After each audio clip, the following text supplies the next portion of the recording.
KSL FM Midvale. KSL Salt Lake City. From the KSL Common Spirit Health Studios, this is KSL News Radio. Utah's news, traffic, and weather station. 9 o'clock at KSL News Radio. I'm Andy Farnsworth. KSL's top story this hour. This morning, search and rescue crews are expected to resume their search for a man who was reportedly buried by an avalanche in Wasatch County.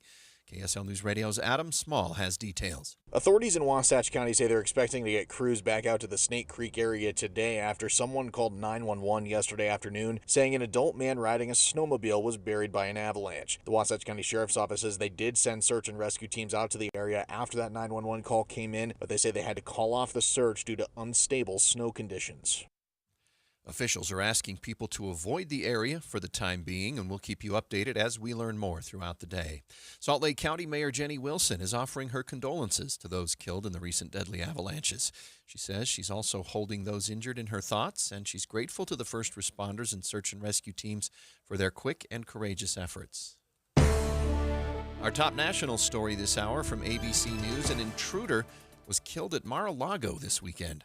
The president was in D.C. Sunday when a man with a gas can and shotgun drove into the secure perimeter of his Florida estate and was shot and killed by the Secret Service. Fortunately, nobody was in jeopardy inside because of the quick action that was taken by the deputies and the Secret Service. Palm Beach County Sheriff Rick Bradshaw dead is 21-year-old Austin Tucker Martin from North Carolina. His family reported him missing a few days ago. A relative says the family are supporters of the president. Wayne Cabot, ABC News.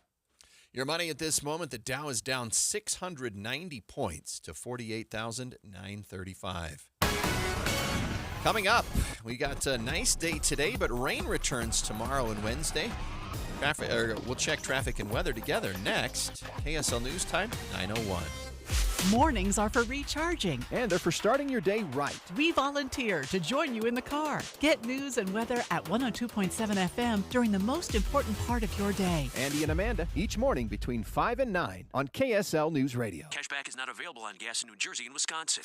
Couponing. Wow, you didn't strike me as the coupon type. Just trying to stay ahead of inflation. Gas, groceries, everything. It's all more expensive. I need to save wherever I can. Have you tried Upside yet? Upside? What's that? It's a free app that I use that pays cash back for every gallon of gas I buy. You've got to buy gas to get around anyway. Might as well get paid for it. Come on, does that really add up to anything? I've already made around $200. The extra cash helped pay down my bills, and I even had a little extra left to treat myself. And the Upside app is free? Totally free, and the cash back is real. You can transfer the cash right to your bank account. I'm downloading Upside right now. Download the free Upside app now to earn cash back every time you buy gas. Use promo code ENJOY to get an extra 25 cents per gallon on your first tank. You can cash out anytime right to your bank, to PayPal, or a gift card for Amazon and other brands. Just download the free Upside app and use promo code ENJOY for a 25 cents per gallon bonus on your first tank. That's code ENJOY for a 25 cents per gallon bonus.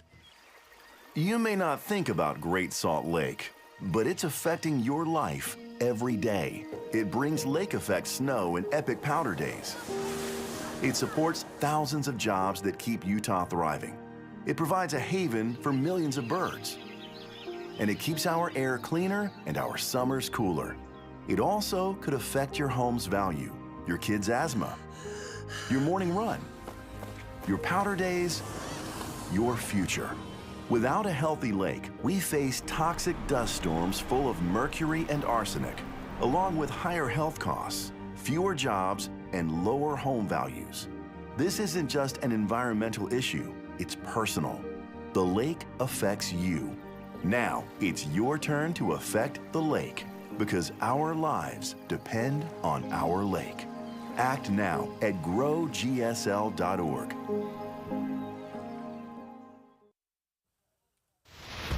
Traffic and weather together brought to you by UCCU.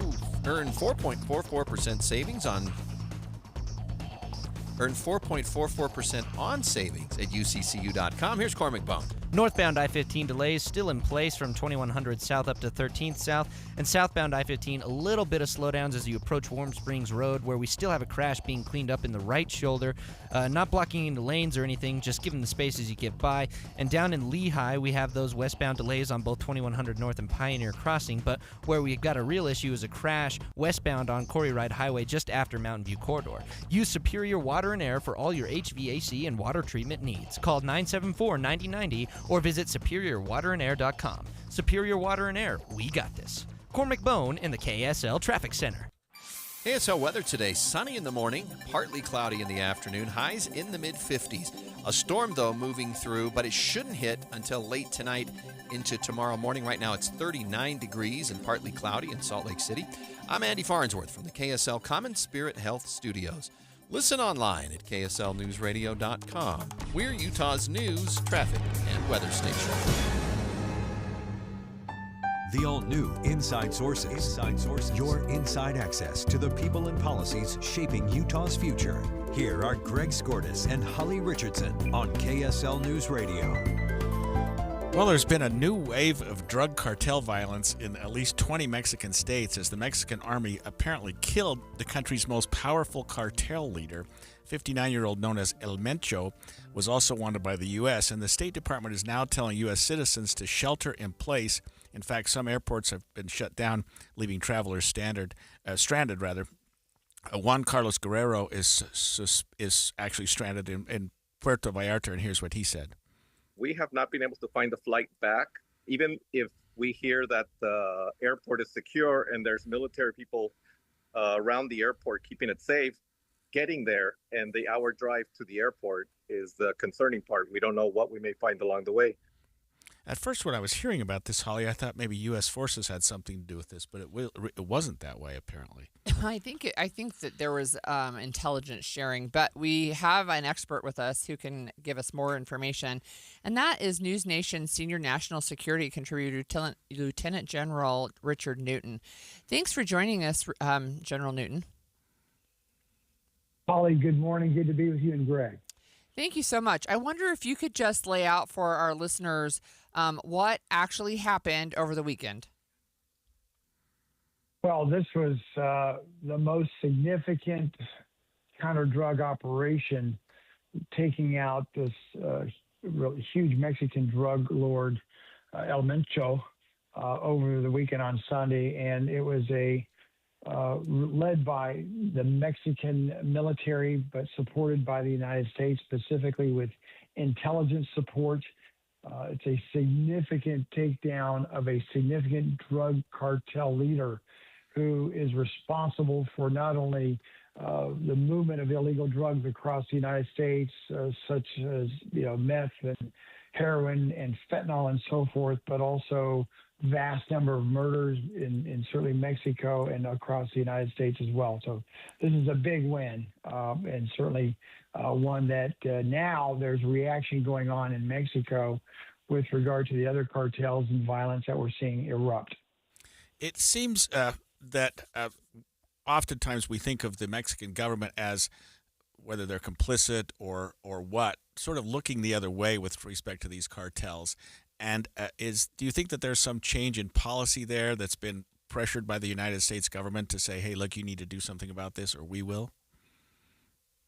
Yeah, Greg, absolutely. And hats off to the Mexican president. She has really, since 2024, has really put the heat on with regard to these Mexican drug cartels. And for our listeners to understand that the Mexican drug cartels weigh significant power throughout Mexico. And so the challenge here is really the sovereignty of the Mexican government, but also the fact is that they cross border. They're in nearly 50 of our United States, of our states. And so it's significant, certainly from a Mexico standpoint, but a United States standpoint. But strategically, let's first start here.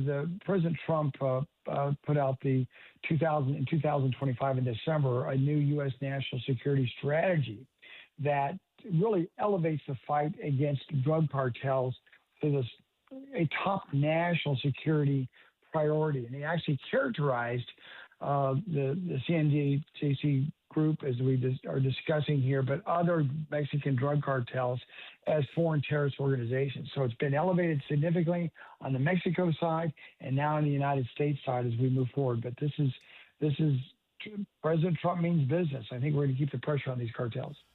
Do we know much about this specific cartel and maybe more specifically the leader itself, El Mencho? Is this a big cartel? Yes. Huge cartel. Greg, you have to think in terms of not just operating like a drug organization or a kingpin and so forth. It's more like a paramilitary organization, more so than a traditional drug trafficking, ring. They use military capabilities. They've got rockets, helicopters, and so forth, drones. They have coordinated operational line of attacks using roadblocks, armed convoys, and they actually have structured paramilitary enforcement wings in the variety of contested regions throughout Mexico. And so they are very, very serious. They're also what we call a new generation of drug cartels, where they not only are in terms of just trafficking drugs, where they make billions of dollars, by the way, but also trafficking humans and as well as extortion and murders and so forth. It's a very, very bad group, and El Mencho has been in power for a number of years, and taking him off the board is significant. However, just as significant is who replaces him. And so all eyes are going to be on, okay, what's the next step for this drug cartel, but also other drug cartels in the region. You brought up a good point, and I wanted to ask about not only the next leader, but the team behind him. So obviously he was not a one-man operation, and we've seen quite a bit of violence over the weekend. What happens now that the leader has been taken down and the cartel has turned to violence? Have we lost anybody else? Has anybody else been killed as the weekend unfolded? No, so far. However, the U.S. Embassy in Mexico has sent out an all-red alert for all Americans in close to that region, mainly towards the western part of Mexico, towards the Pacific Ocean, to really shelter in place at this point. So we're still under a spate of violence. And so that's something that we're going to have to pay very close attention to. But over the mid to long term, though, my sources tell me that a top candidate to replace El Mencho is going to be his son-in-law will take over, but there could be others vying for power. So the point being is that in this case, the standpoint of them continuing with an organizational leader and their fervency to continue, as I mentioned, for drug trafficking in the tune of billions of dollars will continue. However, the deterrent effect and frankly, the political will of this, the Mexican president, and certainly backed up by the United States, will have an impact, I believe, and the mission here and the objective here, certainly from President Trump and the administration, is really to combat these drug cartels and frankly take them off the map, because they are endangering American citizens and U.S. national security interests. And so this is a big deal, but more to follow, I think, will be from these drug cartels, especially CJNG.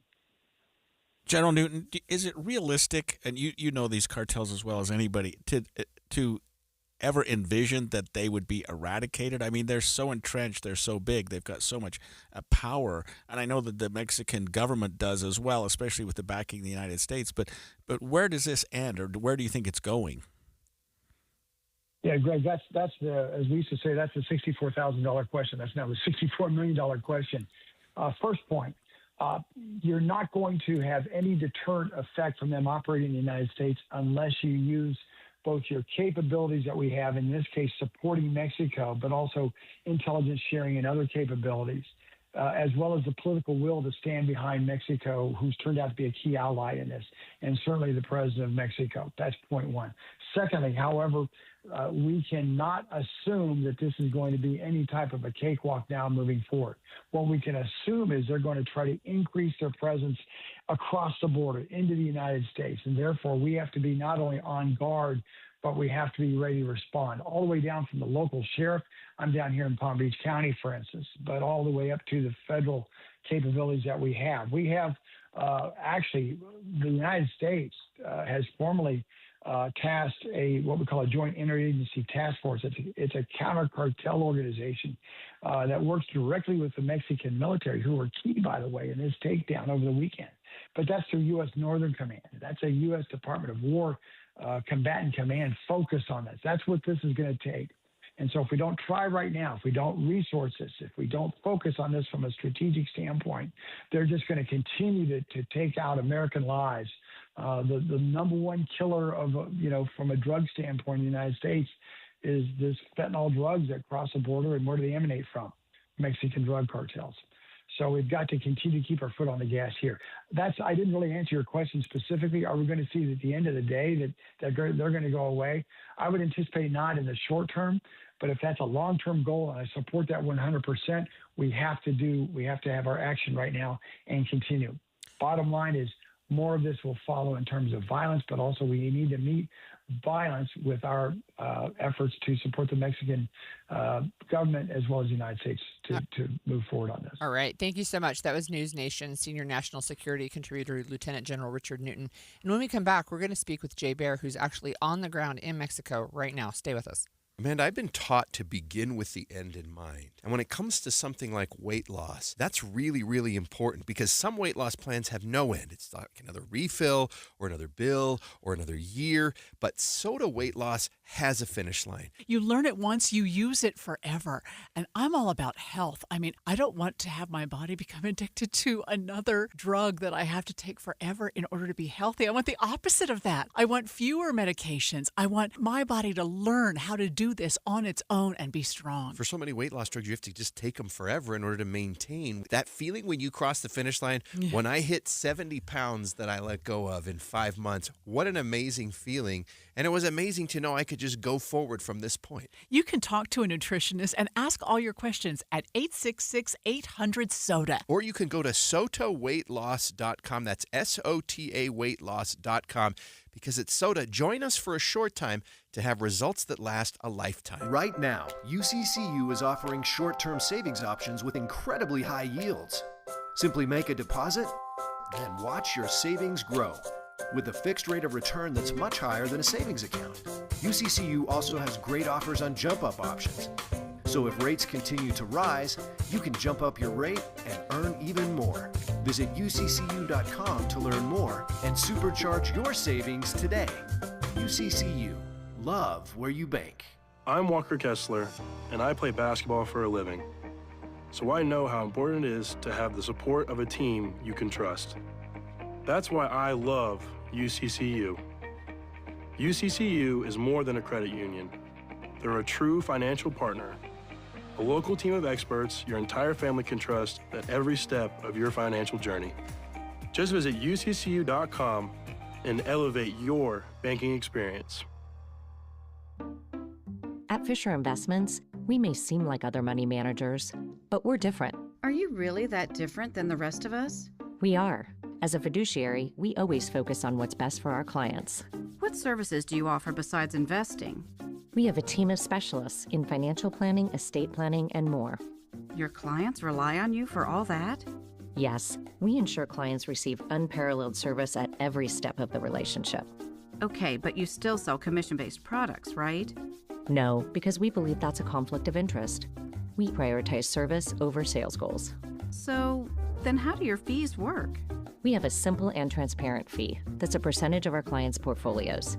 So we do better when our clients do better. Wow, we're more different than I thought. At Fisher Investments, we're clearly different. Learn more at FisherInvestments.com. Investing in securities involves the risk of loss. Hi, I'm Ryan Blaney, a third-generation race car driver, and we dedicate a lot of our time to going as fast as possible. My grandpa Lou is the reason why my dad and I started racing, and I'm really proud to follow in his tracks. But when my grandpa was diagnosed with Alzheimer's, it was a very unexpected bump in the road for us. I've learned a lot on this journey with my grandpa Lou, and the memories of my grandpa will always be with me. It's important to notice if older family members are acting differently, experiencing problems with their memory, or having trouble with routine tasks. Talking about Alzheimer's can be really tough. But if you notice something, have a conversation with your loved one. Encourage them to see a doctor or offer to go with them. Early detection of Alzheimer's can give your family time to explore support services, make a plan for the future, and access available treatments. The Alzheimer's Association provides care, support, and research to help you take control of the situation with your family and manage the disease together. If you or your family are noticing changes, it could be Alzheimer's. Talk about seeing a doctor together. Visit alz.org/time to talk. A message from the Alzheimer's Association and the Ad Council. Over the years, you've brought them into your home. You were prescribed opioids after the C-section and after Dad's back injury. They helped when you were in pain, and you held on to them just in case. But did you know holding on to unused opioids puts your family at risk? Trouble with opioids can start at home with unused medicines such as pills, patches, and syrups. You can remove the risk and protect your family. Find out how at www.fda.gov/drug disposal. And expanded Inside Sources. Well, all eyes are on Mexico right now, where there's been just an explosion of drug cartel violence over the last weekend. The State Department is now telling U.S. citizens to shelter in place, and in fact, Holly, some airports are shut down. Here's ABC's Allison Cossack with more. Parts of Mexico are reeling after military forces launched a daring operation to capture the country's most powerful drug lord, known as El Mencho, and ended up killing him. Cartel members unleashed violence in response in at least 20 Mexican states. The 59-year-old El Mencho was also wanted by the U.S. He had like a $15 million bounty on his head from the U.S. So, okay, so we actually have with us on the line Jay Baer. He's a professional public speaker and editor of the Tequila Report who lives part-time in Puerto Vallarta. And that's where you are right now. Is that right, Jay? I am indeed. Thank you so much for joining us. Can you just tell us, what is it like right now?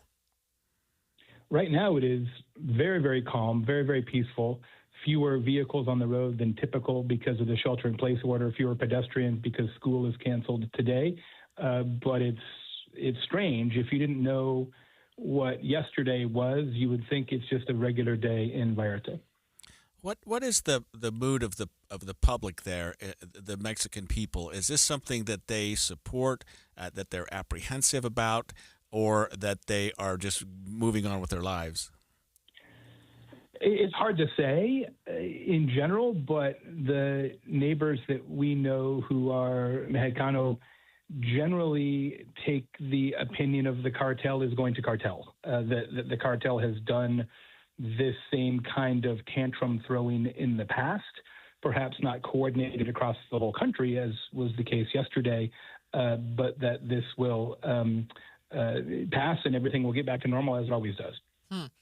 Did you feel unsafe yesterday? I think I saw a picture on your social media page where there was a lot of smoke that you could see. Yeah, there were a lot of fires throughout the totality of the bay, all the way north to south, and those were all the cars and buses that were carjacked and then lit on fire to block the roads. And the challenge, because the roads were blocked, there was no emergency vehicles. And so to see that many fires burning out of control with no emergency response vehicles is unsettling, to say the least. At one point yesterday afternoon, there were a lot of presumably cartel members on motorcycles with guns sort of zipping around and lighting things on fire. So it was definitely unsettling, but it was never a circumstance where individuals were harmed or in danger, but certainly from a burning vehicles and they burned dozens and dozens of convenience stores, including one right by the house here. So it was not my favorite day in Mexico, put it that way.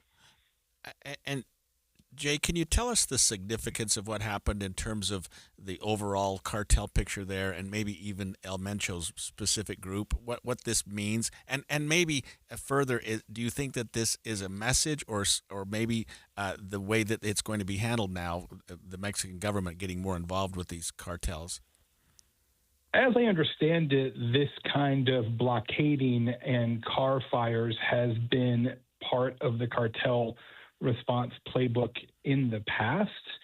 Again, not coordinated across, a massive portion of the country as it was yesterday. So that is novel. As I understand it, in the past, this has been a one-day sign that we are coordinated and we are strong and we can sow chaos. Whether that's the case this time or there will be additional violence today, tomorrow, this week, next week. I don't think anyone can predict. I think you have a different dynamic in this case because I don't know that anybody knows what the leadership now of the cartel will be, and whether that creates a struggle for power that creates additional violence in other ways. So I just want to ask you this question. If you can please tell people like me who are not as familiar with the geography of Mexico, where is Puerto Vallarta? Puerto Vallarta is on the western coast in Jalisco state. So if you think about a U.S. map, if you draw a line straight south from Albuquerque, you'll eventually hit Puerto Vallarta. It's about a 3-hour drive to Guadalajara, which is the second largest city in the country. Guadalajara is roughly the size of Chicago. And there's about, I'd say 500,000 people who live here in the region full time, and then 6 or 7 million visitors a year. Can you tell us what, if anything, you have learned about the United States' involvement with this? If you believe that they were significantly involved? No idea. I've seen rumors, like many other people have, that U.S. forces participated in the apprehension of cartel leadership, but I have no idea whether that's accurate or not. Can you tell us just how things unfolded yesterday from your point of view? You had quite a bit of detail on your Facebook post. Yeah, it was a day like any other. Sundays are very quiet here because it's the one day where people don't work in Mexico. It's a 6-day work week, so Sundays are very quiet. I woke up early to watch the Olympic hockey game and heard a couple of weird sounds, and I went outside and saw a plume of smoke, and then turned and saw another one, and then turned and saw a third one, and I thought, well, that's weird. Why would there be 3 fires at the same time? And then went inside and looked on social media, and some folks in other parts of the city who were closer to the initial carjackings and fire lighting had videos of people being pulled out of their vehicles, and those vehicles set on fire. So then we knew it wasn't just a random electrical fire or trash fire, that this was a coordinated attack. And then very quickly, many more plumes of smoke started to appear, some in the distance, some much closer to our home. And that's where it got a little scary, just because you don't really know what is this all about. And then for a few hours, it was mostly just smoke. And then we had to really get inside because the smoke and the fumes were pretty bad. We had to put towels under the doors and the windows and things like that to keep the smoke from coming in. And then later in the afternoon is when they moved from vehicles to convenience stores. And then you started to see people on motorcycles and firebombing convenience stores and things like that. And that was pretty scary and obviously really disheartening. Jay, what would you tell Americans about cartels, what they are, how they exist, and what they do in Mexico? Well, they're massive criminal enterprises that are involved in almost every conceivable line of business, both legal and illegal. It's not like we think of a gang or something in the U.S. It's more like what you would imagine, if you're a film buff, the mafia to be, but much bigger and much more pervasive and much more widespread. And anybody who spends any time in Mexico knows about the cartels, knows the cartels are omnipresent. But 364 days of the year, the cartel and residents and visitors exist side by side. You know the cartel's here, but you never see them, you never think about them. But then every once in a while, something like this happens, and it's a reminder that it's a major part of the country. Jay, one final question. What do you anticipate for yourself sheltering in place? Are you feeling like you're going to be returning to the United States? Are you just waiting for them to lift that order? What's up for you? Airports closed today. No flights in or out. As you said, shelter in place continues today. I suspect it'll be lifted in the morning. And by tomorrow, things will be pretty much back to normal here. It is remarkable how resilient the Mexican people are in Puerto Vallarta in particular. Every time something major happens, a hurricane, et cetera, it is astonishing how fast things get back to normal here. We're certainly not looking to flee the country. It is, there's no particular danger at this time. We were not really in any true danger even yesterday. It was just scary to see that kind of coordinated violence. So I hope people don't take away from this incident that Mexico is inherently unsafe, because it's not. I hope they don't believe that Mexican people are inherently unkind or violent, because nothing can be further from the truth. But it is a reminder that there are issues in this country that we don't fully understand as Americans, and probably never could fully understand. Thank you, Jay. That was Jay Baer live with us from Puerto Vallarta, talking about the really what seems to be a very significant change with respect to the Mexican government and the U.S. government's help when dealing with these big cartels. When we come back, a trial in Park City has begun this morning. This is the trial of Corey Richens, who is accused of killing her husband. It's been about a couple years. They've had a long jury selection process, and it appears that opening statements are beginning today. We'll come back and talk about that after this.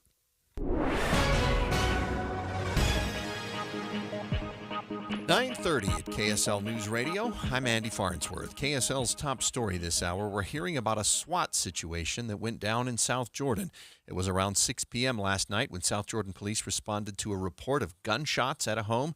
A woman came to the door with visible injuries, but a man inside the home refused to come out. Calls to the South Valley SWAT and negotiations team were made, but canceled after the man surrendered. He was arrested shortly after. Dozens of Utahns were sent to the 2026 Winter Games to take notes on how to perfect the 2034 Games here in Utah. Among those delegates was Fraser Bullock, president and executive chair of Utah 2034, who says that one thing he hopes to see at Utah's Games is the overwhelming enthusiasm of the volunteers. One of the things that really shone through was the spirit of the Italians as volunteers. They were enthusiastic, they were friendly, they were everywhere. And so just having that volunteer spirit, which we have in abundance in Utah, that was a great lesson from Milan. They killed it. Bullock says they plan on focusing on the athletes' families at the Utah Games, those who spend countless hours providing lifetime support to the Olympians. Midway snowboarder Joe Pleben is headed officially to the 2026 Paralympic Games in Italy. At 21, cancer destroyed his ankle, but instead of ending his athletic career, he chose amputation, determined to keep competing. After 6 years on the national team, he's now qualified for Milan Cortina and offering advice to other aspiring Olympians. Results are a byproduct of the work that you put in when no one's looking, going to the gym, getting out and moving, knowing your why, putting in the effort to achieve this goal. Pleben is now raising money for specialized racing prosthetics that insurance won't cover. His GoFundMe can be found at kslnewsradio.com. Your money at this moment, the Dow down 691 points to 48,934. Coming up, sunny and dry today, wet tomorrow. Weather is next. KSL News Time, 9:32. A reminder about the simplest way to get updated for your day. Hit your KSL preset when you jump in the car, and we'll take care of the rest. Hear key news updates and traffic reports. Andy and Amanda from 5 to 9 in your car. KSL News Radio at 102.7 FM. Hi, this is Doug Wright. I've recently seen two just delightful plays at Hale Center Theater. One is called Peter Pan Goes Wrong. When a local drama company stages Peter Pan, the stalwart thespians and crew face about any disaster or mishap that you can imagine, and their distress and their consternation fuels our delight and laughter. This is so much fun, and I challenge you not to laugh. And plus, my favorite radio station even gets a nod in this ill-fated production. And then, on the brand new Beehive stage, two local playwrights, Fox and Dietline, have a brand new musical, Hallmarked. It includes tidbits of every Hallmark movie plot you have ever seen. A young woman heads to Vermont to save a floundering reality cooking show, but she's determined not to be Hallmarked. You're going to love the play. You're going to love the music. Get your tickets at hct.org. Don't forget, Hunchback of Notre Dame coming up on March 9th. Snapshot from Progressive wasn't created for just anybody. Oh no, we made it for you. Smooth accelerators. When that light turns green, you're off. Like a warm knife through firm butter. Going from 0 to the speed limit in an appropriate amount of time. Sure, your car has horsepower, but your horses prance around as silky smooth as your right foot. Fancy Prancerton. With Snapshot, safe drivers like you get personalized rates based on your driving habits. Sign up today at Progressive.com. Progressive Casualty Insurance Company and Affiliates. Snapshot not available in California or from all agents. Jackson Hewitt knows taxes are complicated. And with multiple jobs and tax forms, they're like Sonata complicated. Our no surprise pricing keeps things simple. Jackson Hewitt does your taxes for only $149 or less.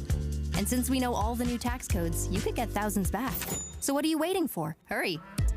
File with Jackson Hewitt today for only $149 or less, guaranteed.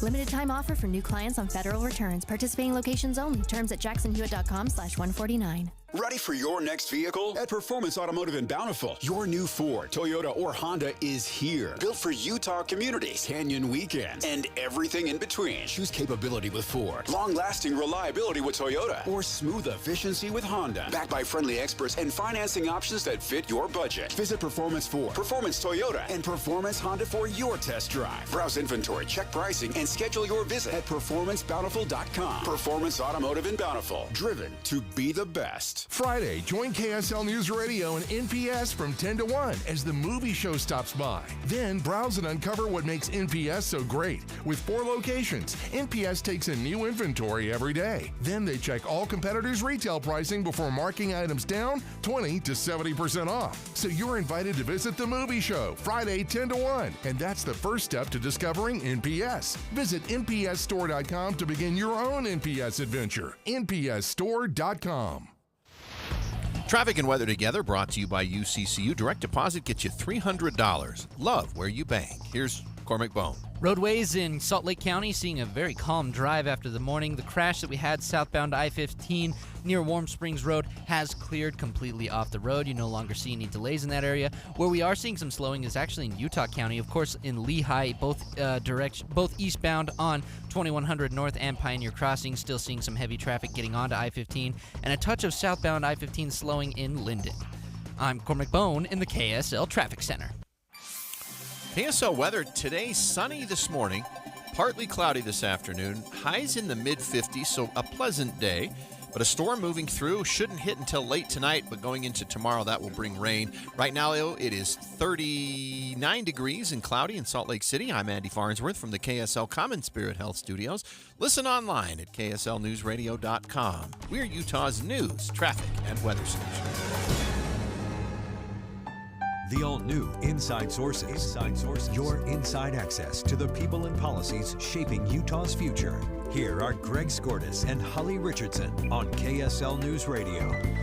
Well, it looks by all accounts that the trial against Corey Richins has begun this morning in Park City. We're watching some video of that trial beginning. The judge has been giving some opening, what we call jury instructions, and then I assume the plaintiff and the defense will give, or the state rather, and the defense will give their opening statements. I should qualify this story before we get too far in that early on in the proceedings, and I'll talk about the background of the case, I was contacted by the victim, the alleged victim's family, Eric Richins, to be a spokesperson for them. I'm not an attorney in the case, and I'm not involved in the case in the prosecution or defense, but I have been acting as a family spokesperson. So I'll try to keep things as objective as possible and not talk about anything with respect to that role.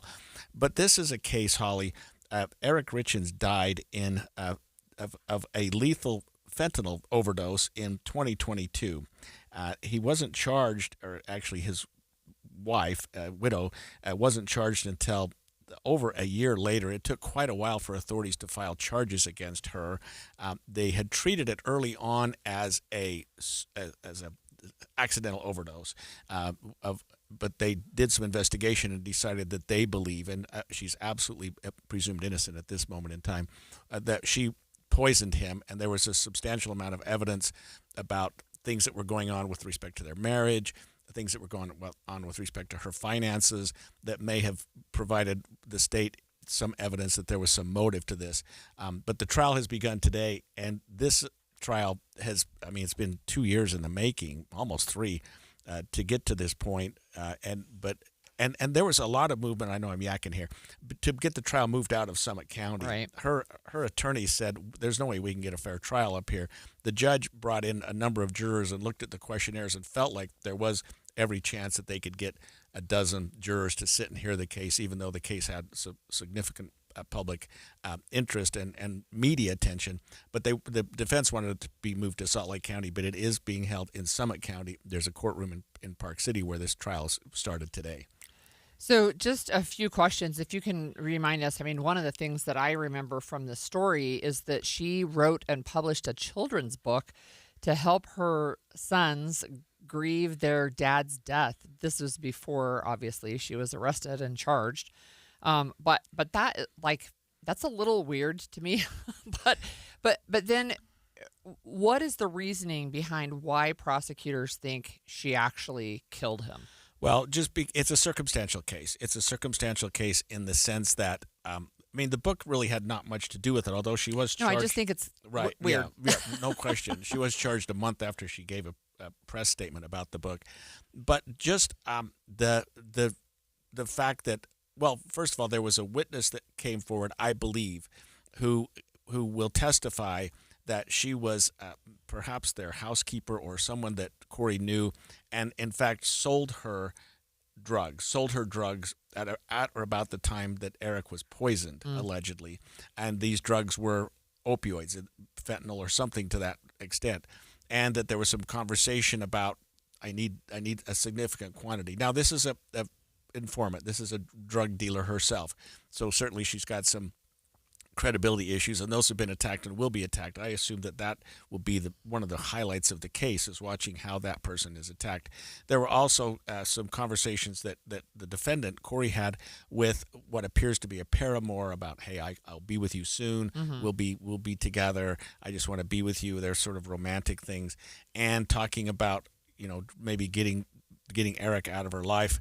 There was also some discussion between Eric and Corey in the weeks leading up to his death of a divorce or split up, and I think the state's case would be that she would be much more wealthy as a widow than she would be as a divorcee, and that the threat of losing him in part of a divorce where there was a prenuptial agreement limited what she would get, but if she's the surviving spouse, she would get significantly more. So a couple more questions. First of all, I see that Eric actually died on March 4th, 2022, right, which makes it almost 4 years. Next week, it'll be 4 years right since he passed away. But you mentioned an additional romantic partner. I'm assuming that this person will be part of the trial as well? Well, that remains to be seen. I mean, I haven't heard which party will call him to the stand.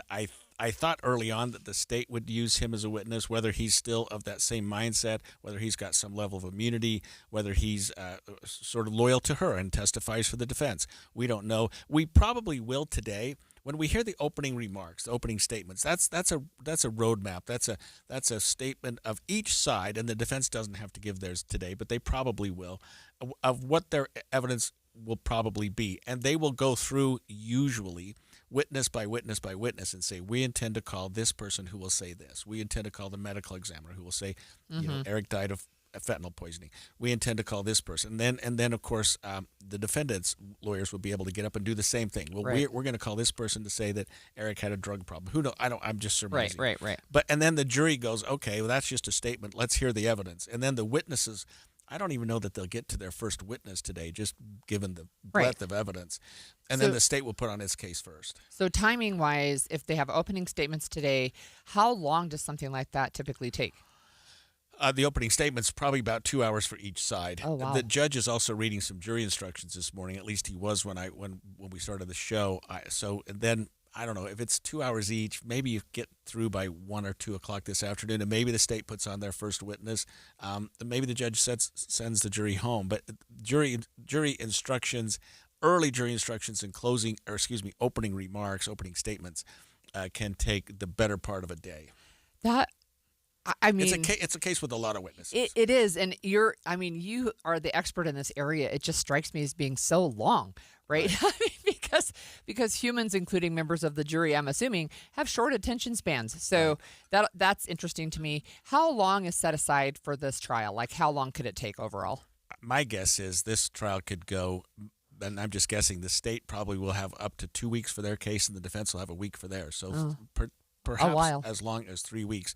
I mean, I've tried murder cases, and I've defended murder cases. This one is much longer, much more involved than either one. I do want to read a statement that her attorneys issued. This was unusual because you don't usually hear this, but I think that they felt like they had no choice because of the publicity. And I just want to read. This is a statement from the defense attorneys that was just published, I think, yesterday. As follows: Corey has waited nearly 3 years for this moment, the opportunity to have the facts of this case heard by a jury, free from the prosecution's narrative that has dominated headlines since her arrest. Now the state must prove the allegations beyond a reasonable doubt. What the public has been told bears little resemblance to the truth. We welcome the courtroom where evidence is bound by rules, not sensational coverage. Corey is a mother who wants to go home to her children. We are confident this jury will make that possible. Again, that's highly unusual to give a public statement before a trial, but I think they felt like they were under the gun, and that the evidence, so much had come out in the public light that they felt they needed to do something. All right. Well, thanks for that update. When we come back, we're going to check in on what's happening on Utah's Capitol Hill as the final 2 weeks of the legislative session gets underway. One proposal that's up today would create a 3-digit hotline for human trafficking victims. They want to take that federally and nationwide. We're going to talk about that and more after the break. Many people worry they're not making the right investment choices inside their 401ks. Did you know that you might have a little-known opportunity to add some additional investment choices to your 401k and get the help and recommendations you've been looking for? This exciting feature is called a self-directed brokerage window. And the best part? The money still stays within your 401k. Learn how the trusted advisors at Capital Wealth may be able to expand your investment portfolio. To learn more, call or text the word VISIT to 801-877-9800 or go to CapitalWealth401k.com. Improving your 401k might mean the difference of retiring a few years earlier. Let's find out. Schedule your no-cost 15-minute consultation with the Capital Wealth team today. Call or text the word VISIT to 801-877-9800 or go to CapitalWealth401k.com. Advisory services offered through Capital Wealth Advisors, LLC, a state of Utah registered investment advisor. KSL offers the best daily newsletter in the state. It's the 3 things you need to know. Every weekday, we deliver quality and relevant content to your inbox. No ads, no spam, just the 3 things you need to know to be informed about the world around you. Subscribe today. Visit KSLNewsRadio.com or text the word INBOX to 57500. That's INBOX to 57500. The Management Minute is a service of the MBA program and the Shingo Institute at Utah State University. I'm Professor Scott Hammond. This generation will experience more job turbulence than any generation previously. A recent study suggested that this generation may change jobs 10 to 15 times. Education can be a buffer to job turbulence, but it must be continuous. Just having a college degree helps, but formal and informal continuous learning will help you survive. Learn a new software, get a new certificate or master's degree. Be flexible, work at home, be willing to travel. Keeping your job involves looking over the horizon and seeing the needs of your company before they do.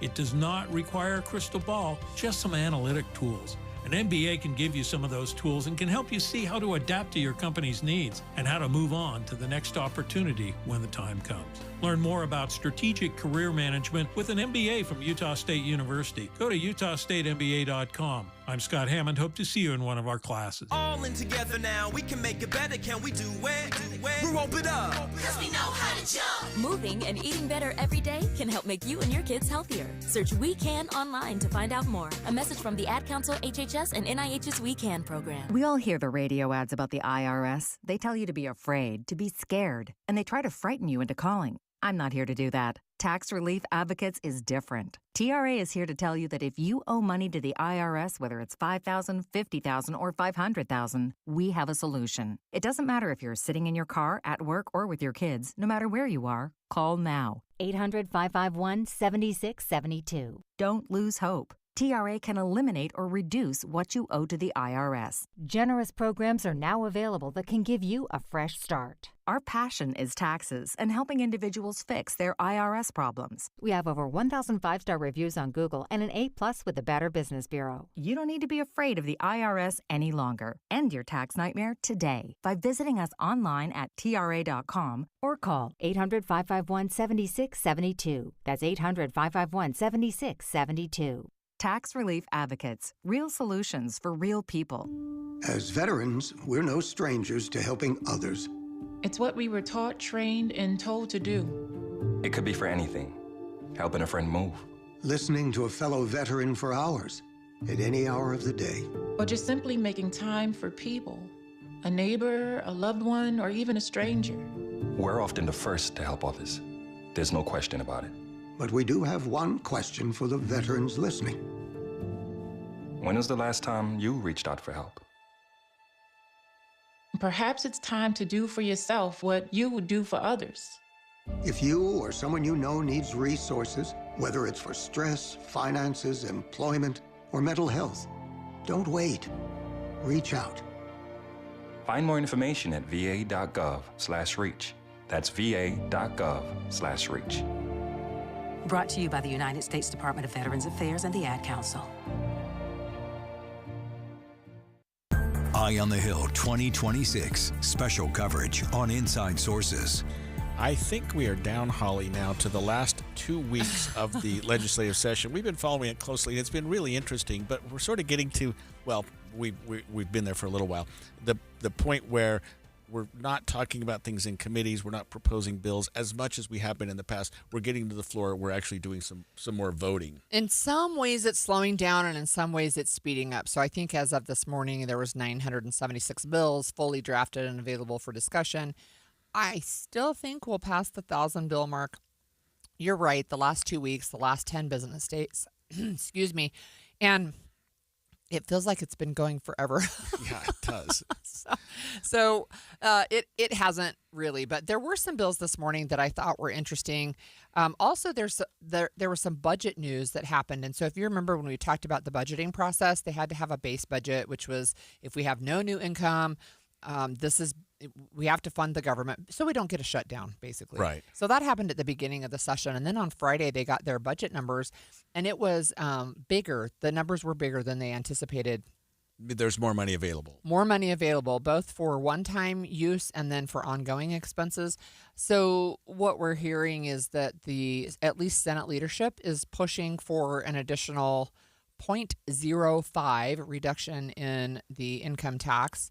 So that would mean for the average Utah family about $45 a year in savings. Yeah, I mean, it's something that our legislature has been pretty good about doing over the years. When they have a little bit of a surplus, they'll say, okay, how can we, instead of keeping it or making, spending money that they, just because they have it, they've been able to reduce taxes in a lot of different areas over the years. So, and for some reason, Utah seems to be, we always balance the budget. We always seem to have a surplus. Well, we do always balance the budget, and that is in our Constitution, actually. And I think even though there are a number of states that do have that as part of their state constitution, Utah is one of the states, one of the few states, I'll say, that actually does it. And they will call themselves back into session if they need to rebudget. But one of the things I think that is interesting about that is it's a fraction of an amount, right, to reduce the income tax. And the cynic in me says, well, it's so lawmakers can say we reduced your taxes 6 years in a row. Right. I think that may be one of the reasons behind it. But it's 0.05%. Yeah. Yeah. So. To take us from 4.55 to 4.50. Yeah. Okay. Well, I mean, a break's a break, and I understand that, but you're right. Most people won't even notice it. I think that's correct. And, I think there's a couple of other things that were on the Hill this morning. In fact, they're just wrapping up committees today, and they won't have any more committee meetings today. They'll just have floor time. And, in fact, when we get to Thursday of this week, what they have on the schedule is floor time for as long as it takes. So if they go to 9 or 10 or 11 o'clock on Thursday, they can do that. Before you pivot, where does the budget stand? I mean, is there a point where they will vote on the entire budget? Yeah, the very last part of the session. So, okay. So the Executive Appropriations Committee is going to meet more earnestly now that they have final numbers and they have all these requests coming in, but they don't vote on the bill of bills until the very end. And that is where you get the whole entire budget package in one thing. And you'll hear people stand up and say, I want to strike this one line out of this really long bill because, we don't want to pay that, or I want to reduce this amount, or I want to increase the amount. But that won't happen till the very end. And that's something, I guess this is a naive question. They have to pass.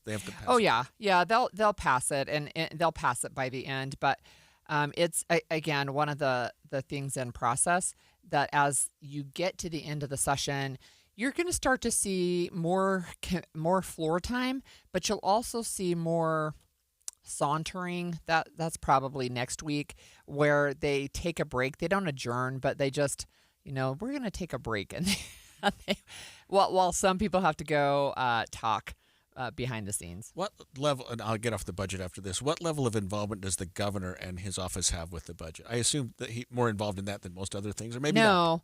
No, I mean, where do they get really. the numbers, I guess? Yeah, so they do have an office of, OMB, Management and Budget. It's run by Sophia DeCaro, who is a former legislator herself. And when the governor proposed his budget in December, I think it was the beginning of December, what the governor's budget is these are the executive branch's priorities. Now, he may or may not get anything on that budget. He's probably going to get a fair amount, right? But that is every single governmental organization that's under the executive branch has to end up reporting back to the governor's office of management and budget, and then they come up with this budget and their requests. And then as we've had this whole appropriations process where they had to go up and present and say, this is why we're asking for this much money. This is why we think we need this much money. Here's where we think we can trim, right? Because remember, they asked them to trim 5% from their budget. So they do all of those things, and that's all part of the conversation. But it really comes down to the legislators at the end to decide what they're going to fund and what they're not. All right, I'll quit budget questions now. That's okay. Tell us some other things that you're looking at. So there's a couple of other bills that I think are interesting. There is one, and I mentioned it at the outset, that there's a bill on human trafficking. This is a bill that would request that the Utah Attorney General, which is Derek Brown, seek to create a 3-digit dialing code for the National Human Trafficking Hotline. So think about 911, that's national. 988, that's for mental health services, right? And that's a national thing now. And so this one would be to say, can you please ask the federal government no later than December 31st of this year, so he's got some lead time, to create a number. And so they wanted to be able to have a hotline where people could call and report. And so that would apply to every state, presumably, if the federal government. Right. So even though this is a bill, it really is just a request for the Attorney General to start working with the federal government to see if we can come up with a program that would be across the nation to allow people to call into a human trafficking hotline. Dumb question. Would that be in the form of like a resolution then? No, it is actually a bill, but there are a number of resolutions as well. So those are moving forward this year as well. So we've talked about the alienation of affection amendments. Yeah, and I thought that was dead. It was that one's not dead. Oh, that's right. It was extended by a year. Right. What is interesting is this morning. It was started as this in the Senate, and this bill basically, if I remember your explanation correctly, this bill would say you cannot sue somebody for having an affair with your spouse. Yeah, right? the cause of action, the ability to sue under what we call alienation of affections. Yeah. You sue another person who alienated your marriage. Right. That cause of action would no longer exist if this passed. So what's interesting is it passed out of the Senate committee unanimously, passed out of the Senate with only one no vote, but it barely passed out of the House committee this morning on a 6-5 vote. So that's interesting to me. And the only change that this bill, we talked about it was being changed. It has extended the implementation date to 2027 instead of 2026. Yeah, I don't remember who it was we talked to. It may have been Todd Weiler or someone that was talking about it and said, look, we talked to the matrimonial lawyers of Utah who are engaged in some of these cases right now, and they said, hey, give us a little head start. Give us a year's notice before we implement this, which makes some sense. And so they tweaked the bill so that its implementation date is a year later. So Senator Weiler is the chief sponsor of that, but I wasn't able to listen because we were doing our show, so I don't know exactly what the arguments against it were, but it was a very tight vote. Well, yeah, I don't know what they would have been either, except that it exists. It is a cause of action right now, and some people may think that people should have the right to sue under that. I've always found those cases to be really troubling and almost impossible to prove, but I haven't done. It's not an area I practice in. I've just watched some. So that's some of the update for On the Hill today. There are, of course, other bills that we're watching and happy to provide updates, but tomorrow morning, more committee and a lot more floor time. Yeah, it's been an interesting session, and I think that we want to go up there for the last day, which is in 2 weeks or whenever. It's a week from Friday. A week from Friday. Yeah, that'll be interesting. That'll be fun to go up there again because we've had so much. The days we've gone up there have just been fantastic. Yeah, and it's only been 2 so far this year. I had hoped that we'd get at least another day or 2, but if it's the last day, that'll be fun. Well, it'll be there on the first day and the last day and really right in the middle. So we had the one right in between, so it worked out perfectly. So they're up to 970 some odd bills. You say they're certainly going to pass the 1,000 bill mark. No, yeah, for what's released. They won't actually pass that many bills, but somewhere between 500 and 600 bills will actually make it all the way through the process. Well, speaking of which, we're learning more about whether or not Utah will have a new congressional map for the 2026 midterms. We're a step closer to that now after the Utah Supreme Court declined to reinstate Utah's previously used map ahead of the election. We'll talk about their ruling, what it means, what it says, and what we can look forward to when we come back. FM Midvale. KSL Salt Lake City. From the KSL Common Spirit Health Studios, this is KSL News Radio. Utah's news, traffic, and weather station. 10 o'clock at KSL News Radio. I'm Andy Farnsworth. KSL's top story this hour. The Wasatch County Sheriff's Office will be speaking this hour with reporters at the scene of a search where a man was presumed killed by an avalanche on Sunday. We've watched from Chopper 5 as dogs and search teams have been digging through the snow. Our KSL crew is there, and we'll bring you the update as soon as we get it. Lindsey Vonn says she nearly lost her left leg following a crash at the Milan Cortina Winter Games. Vonn detailed the extent of her injuries in an Instagram post. She says the crash caused compartment syndrome in her left leg. The condition traps swelling and blood in the muscle and cuts off blood flow.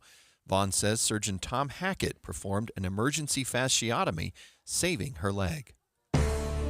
Our top national story this hour from ABC News. Non-essential personnel at the U.S. Embassy in Beirut, Lebanon, have been ordered to be evacuated.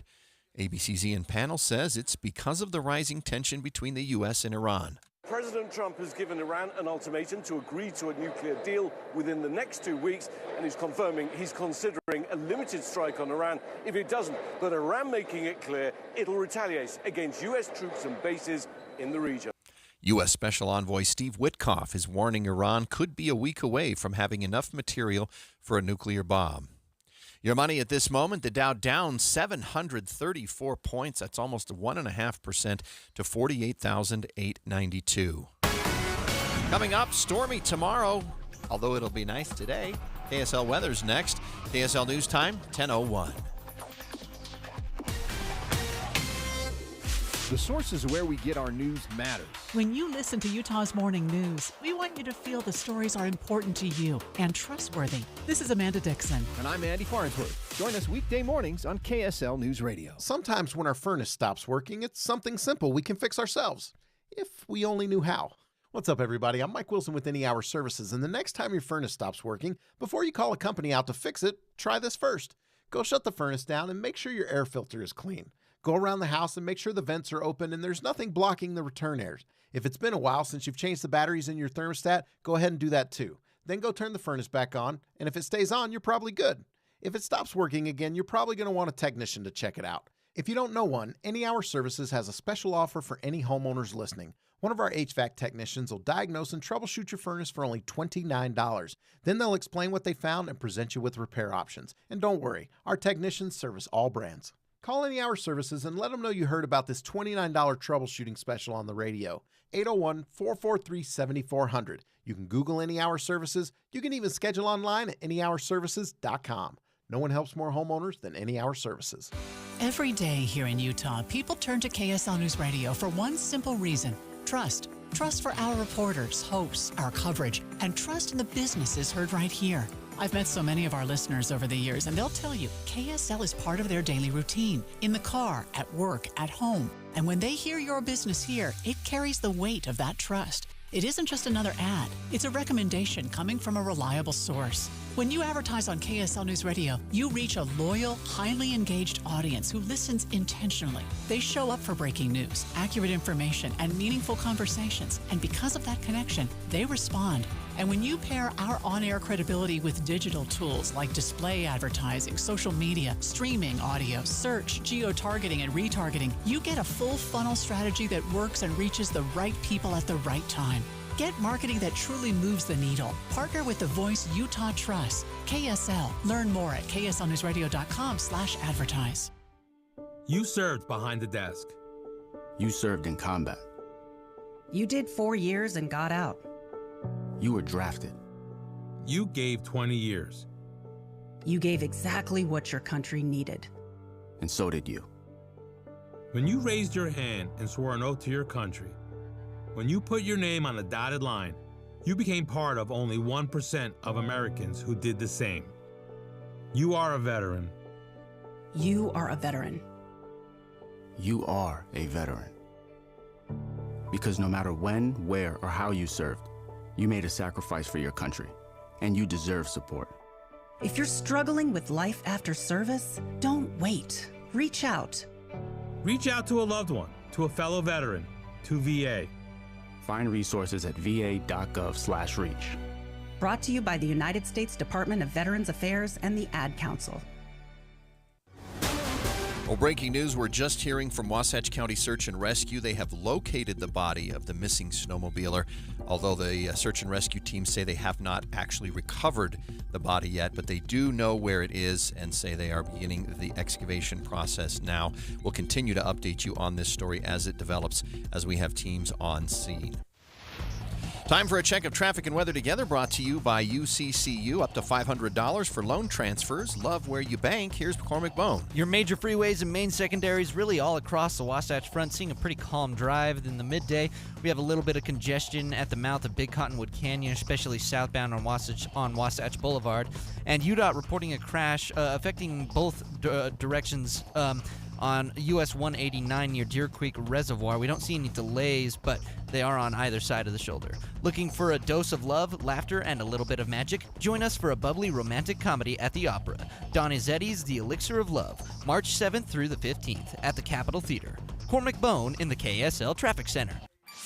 KSL weather forecast. I don't see a low below 50 or a high of lower than 54 degrees for the next 7 days. We should see a high of 56 today. A storm does roll in tomorrow. We'll see rain in the valleys, snow in the mountains. That storm carries into Wednesday morning. Right now, though, 39 degrees in Salt Lake City. I'm Andy Farnsworth from the KSL Common Spirit Health Studios. Listen online at kslnewsradio.com. We're Utah's news, traffic, and weather station. The all-new Inside Sources. Your inside access to the people and policies shaping Utah's future. Here are Greg Skordas and Holly Richardson on KSL News Radio.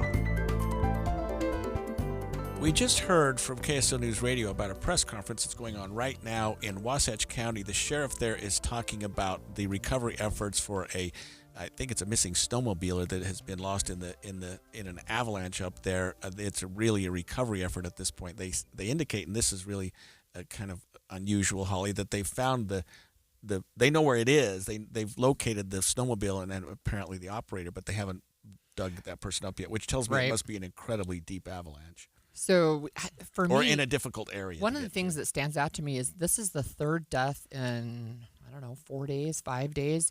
and 2 others in one of the Cottonwood Canyons was with a critical injury and another one with serious injuries. So it has been, I think, kind of a dangerous weekend. Yeah, and the snow, we had Matt Johnson in last week. This heavy snow that we got on top of the weak base has really caused a problem. Hopefully that is now done, and we're not going to get much more of that, but it was a dangerous week in Utah for the avalanche. Let's go to the Supreme Court. This is something that happened on Friday. After our show ended, Holly, the Utah Supreme Court issued its decision in the case involving the Proposition 4 and the gerrymandering issue. It's the League of Women Voters versus the Utah State Legislature and others. We had been waiting for a decision from the Utah Supreme Court because the legislature had taken an appeal on the judge's ruling that created the legislative districts, which we now call the donut hole, district, which shifted the way congressional districts are set up in Utah. And it goes back, without getting too much into the history, but I think it's important, to 2018 Proposition 4 that the voters passed by admittedly a slim margin, which asked for and to create a congressional district, redistricting committee, I should say, to consider maps that did not discriminate or based on partisan party affiliation, which is different than what a lot of states have done based on other factors like race and that type of thing. So, okay. So the Utah Supreme Court, there is an ongoing lawsuit. This was specifically to ask them to put a stay on the maps that the 3rd District Court judge approved in November, giving us what you just mentioned, the donut hole. But it doesn't actually undo, it doesn't end the lawsuit or anything. No, it was a motion to, it may end the lawsuit because let me digress a little bit. What happened was the legislature appealed the judge's ruling, and there was some confusion about when a ruling is not a ruling. She made a decision in August 25th about the maps, and she made another ruling in November about the maps. The legislature did not appeal either of those. They waited until a third hearing that she had to sort of give a better understanding of what her rulings were, and the legislature was saying, well, we need you to issue what's called a final ruling. And I am going to get in the weeds a little bit here, but you typically don't appeal a matter until you have a final ruling. Right. But in this case, there were 5 different counts in this lawsuit, and count 5 essentially was a final ruling with respect to that specific count. And so there's a rule of civil procedure, 54B, that says, well, you can appeal a specific ruling even though you have multiple counts and multiple defendants if that is significant and it's on the merits and that one's pretty much final. The Supreme Court said, that's exactly what happened here. There was a ruling on August 25th. Yeah. There was another one on November 10th. You didn't appeal either one, you lose. I mean, it's almost that simple. They said you don't have jurisdiction. We don't have jurisdiction to hear this case. Right, you had 30 days. You had 30 days to file an appeal, and you didn't on either one. I think that's interesting because Judge Gibson, in her ruling in December, where she said, okay, this is to make it clear, it's final on this portion, but she also said you should have appealed and you could have appealed in August and whatever the other one was. November 10th, August and really, November. Really That's final. right. Yeah. And the Supreme Court, we've been waiting for this decision. I thought it would be on the merits and talking about this and that and what they felt, but they basically said it's not a very long ruling. Hey, you snooze, you lose. You had the right to file an appeal based on these 2 orders, even though they were interlocutory. They were not final on all claims and all parties. It does adjudicate that specific issue in its finality, so there's nothing else to wait for it, so to speak. Right. So there's also a case in front, and it's already been argued, but in front of a 3-panel federal court, and this was the lawsuit that was brought by Congresswoman Celeste Malloy, Congressman Burgess Owens, and others, asking a federal court to intercede, and their ruling is expected, I think, today. Yeah, and they had their oral arguments, and one of the things that we heard from the judges in those oral arguments is, shouldn't we be hearing from the Utah Supreme Court? Don't we need to wait until the Utah Supreme Court? I don't recall exactly, but they said we need the Utah Supreme Court to weigh in. The Utah Supreme Court has now weighed in, but maybe not in the way the federal judges were hoping, that to say, This is a state, and the federal court is looking at it from a different angle than the state has, because this is a state constitutional question. Right. And the federal courts don't define Utah state constitution except when it conflicts with federal constitution. What this federal lawsuit was saying was, say what you want about the Utah Constitution, you're now violating the federal constitution, the separation of powers, and how districts are drawn up. Well, except that you told me that the federal constitution explicitly puts the power of redistricting in the hands of the state. Right. Well, I know. So that's an interesting question. Right. Yeah. Okay, so the bottom line is, I think, what does this mean for congressional maps in 2026? Because people have just basically, they'll have to start filing for these seats coming up in less than 2 weeks. So I would say this: we should have a decision from the federal court this week, maybe as soon as today or tomorrow, because the states weighed in. My guess is, I'm just predicting, that the Utah Supreme Court's weighed in. The federal court's probably not going to do anything to set that aside. They're probably going to defer to the state court, and we will have the map that the district court judge drafted. That will be the map in November.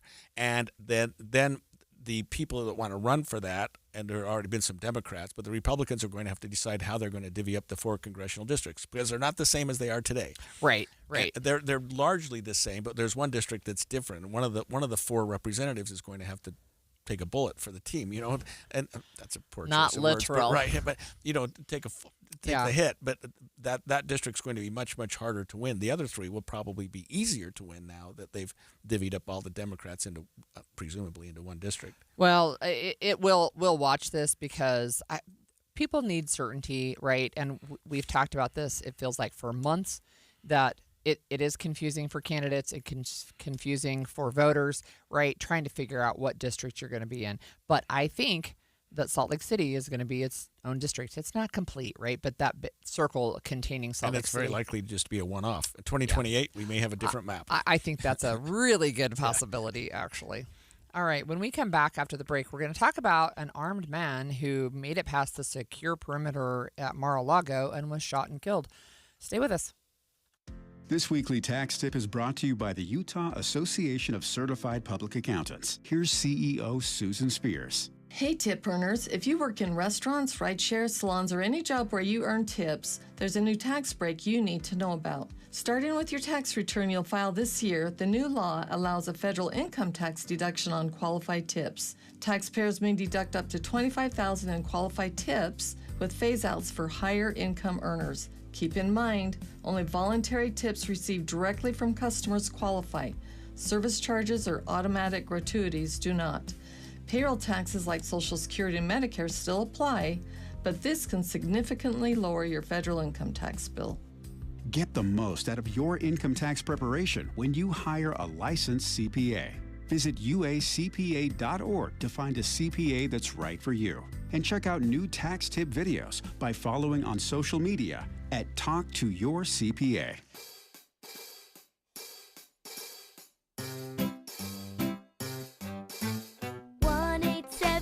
Cars for Kids. KARS Cars for Kids. 1-877 Cars for Kids. Donate your car today. 1-877 Cars for Kids. KARS Cars for Kids. 1-877 Cars for Kids. Donate your car today. Ready to get rid of that old car? Donate it to Cars for Kids. Call 877 Cars for Kids to speak to a friendly live agent. Donation's super easy, and your car can be picked up as soon as tomorrow. Go to carsforkids.org now or call 877 Cars for Kids to donate your car today. 1-877 Cars for Kids. KARS Cars for Kids. 1-877 Cars for Kids. Donate your car today. Did you know you can donate real estate too? Matthew. Huh? Oh, sorry. It's okay. I just need you to listen to me. I know that a lot of times, Mom, it might not seem like I'm listening to you, but I am. I hear you. And what you say really does matter to me. I mean, let's be honest. No kid likes rules, but I get why we have them. I hear you, and I know it's because you care. All the talks we've had over the years, including what you've told me about not using alcohol and other drugs, they stick with me. And believe it or not, they really do make a difference, especially at times that matter most. Hey, Want a drink? No thanks, I'm good. So thank you, Dad, for talking and preparing me for what's ahead. Thanks, Mom, for never giving up and always being my biggest fan. Thank you for letting me know what you expect, so I can try to meet your expectations. Thank you for talking. For more information about talking with your kids about underage use of alcohol and other drugs, visit underagedrinking.samhsa.gov. Wesley is a truck driver. I drive a truck and I love what I do. A truck driver with IRS troubles. They told me I owed them $43,000. It got really bad. Quite a few letters in the mail. They were talking about wage garnishment, coming after my house, my car. Yeah, they don't play around. I seriously thought that I was going to lose everything. One sleepless night, Wesley finally made a call to Optima Tax Relief at 2 a.m. Kind of figured I'd get a machine, but I didn't. I actually got to talk to an actual person in the middle of the night. He found just what he was looking for. Oh, they were great people. You need a team of people that know what they're doing. Optima Tax, they know what they're doing. Optima Tax Relief came through with flying colors. I saved an incredible amount of money. Happy don't even come close. I was absolutely overjoyed. Take Wesley's advice. If you're in any kind of trouble with the IRS, call Optima Tax Relief. Don't trust anybody else. Call Optima for a free consultation. Call 800-343-6460. 800-343-6460. 800-343-6460. Optima Tax Relief. Some restrictions apply. For complete details, please visit OptimaTaxRelief.com. The more you listen to your kids, the closer you'll be. So we asked kids, what do you want your parents to hear?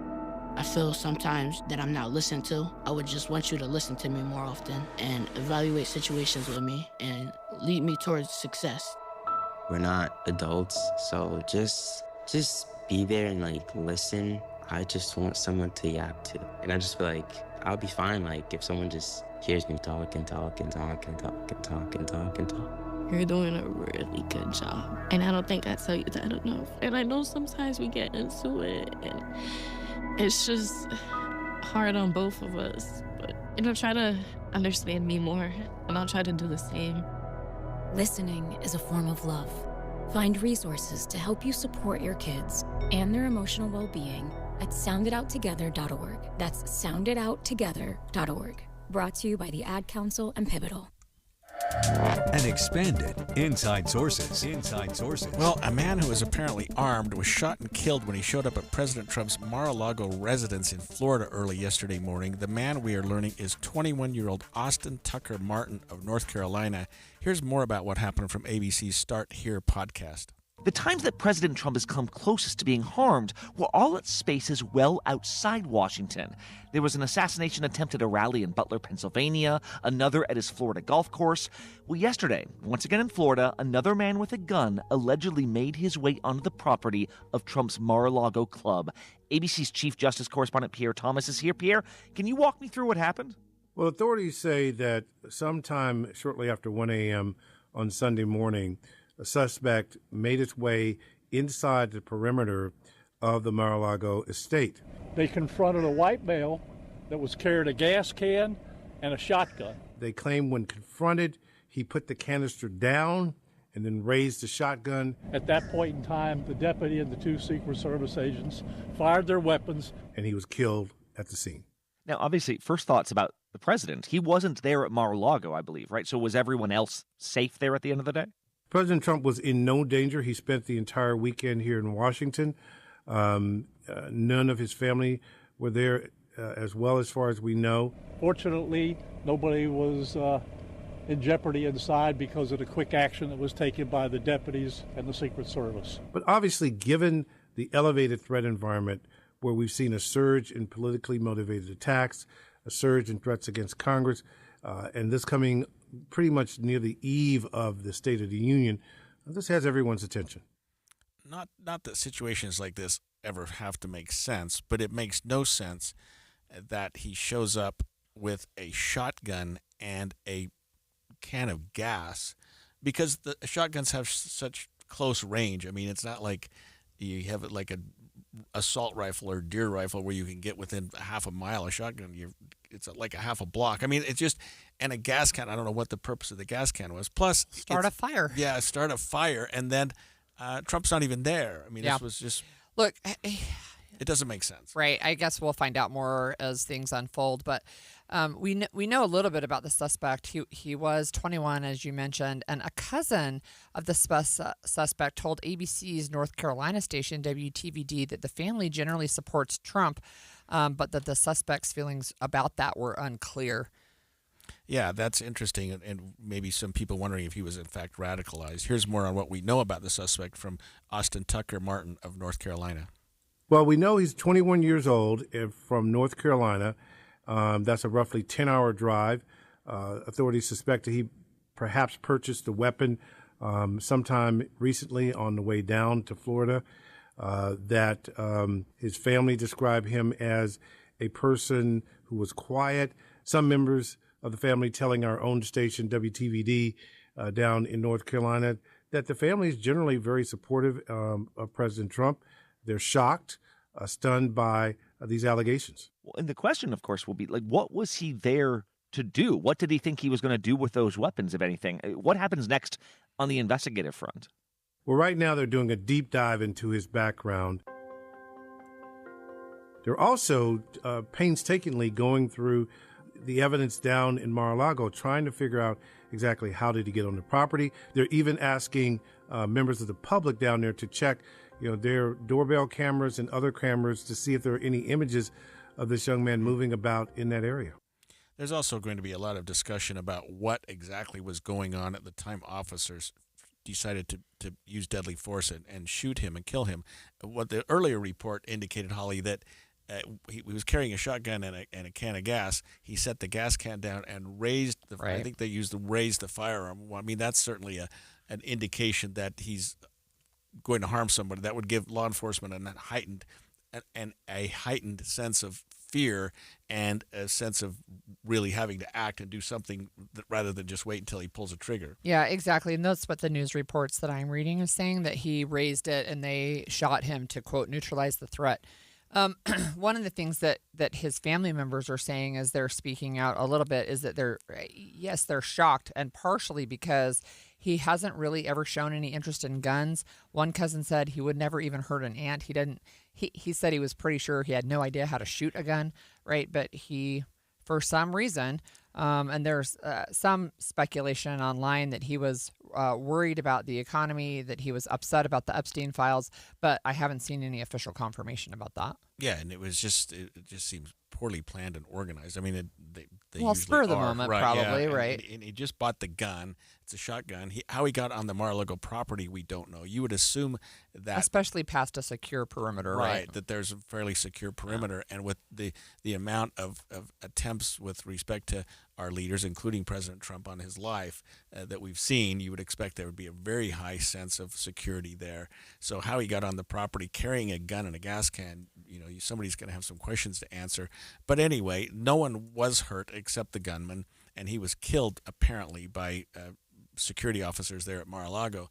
But I think that there's going to be some people brought to the fore and say, hey, how did this guy even get on the property with a shotgun? Because yeah, I mean, I think that's a fair question, you right? hide in your pocket. Right, exactly. I think that's a fair question. And, it does kind of beg the question, are younger people becoming more radicalized? I mean, I'm thinking about the gunman at the first President Trump or candidate Trump at the time assassination attempt. He was a young guy.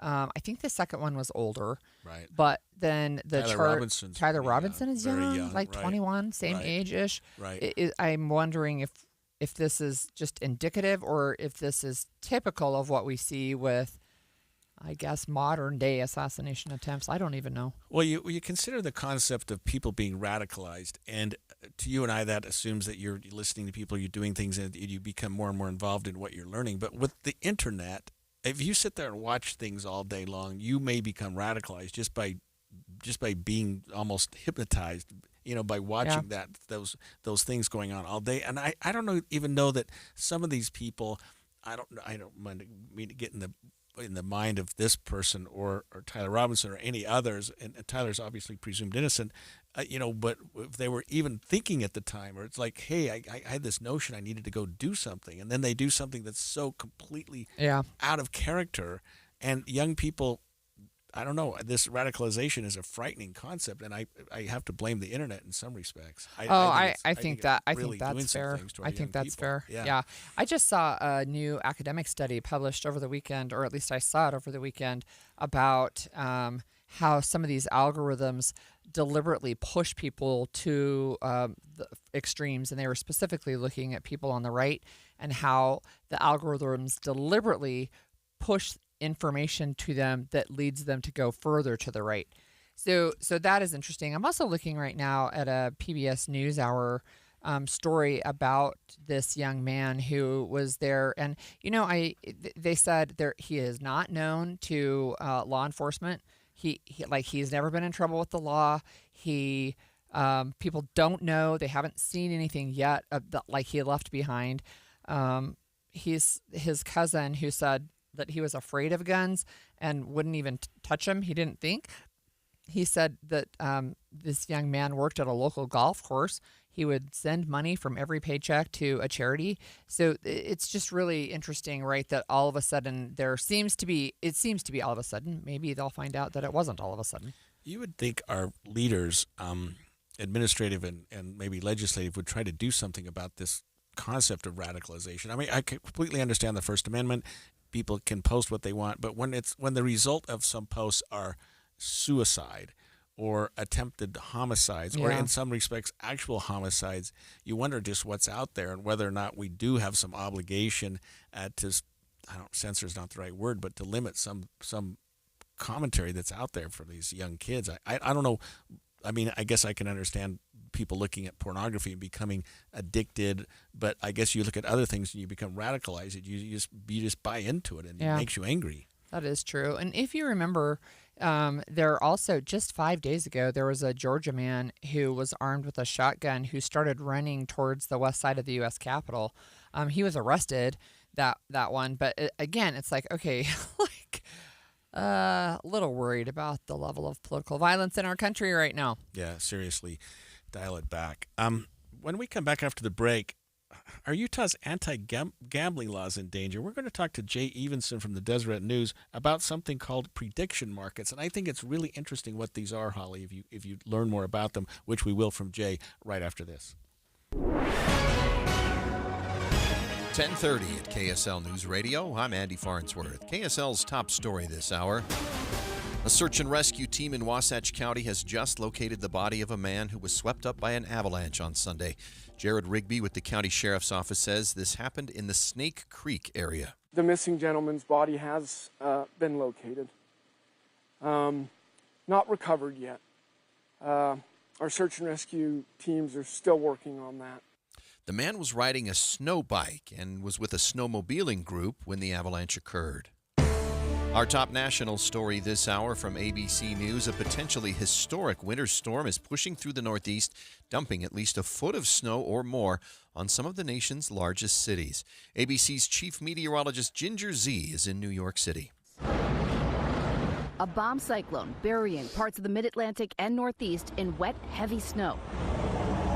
The storm rapidly intensifying as it crawled up the I-95 corridor on Sunday. A light, wet snow early in the day turning into a legitimate blizzard for some. I can't believe how much snow is coming down. The heaviest bands of snow dropping up to 3 inches per hour.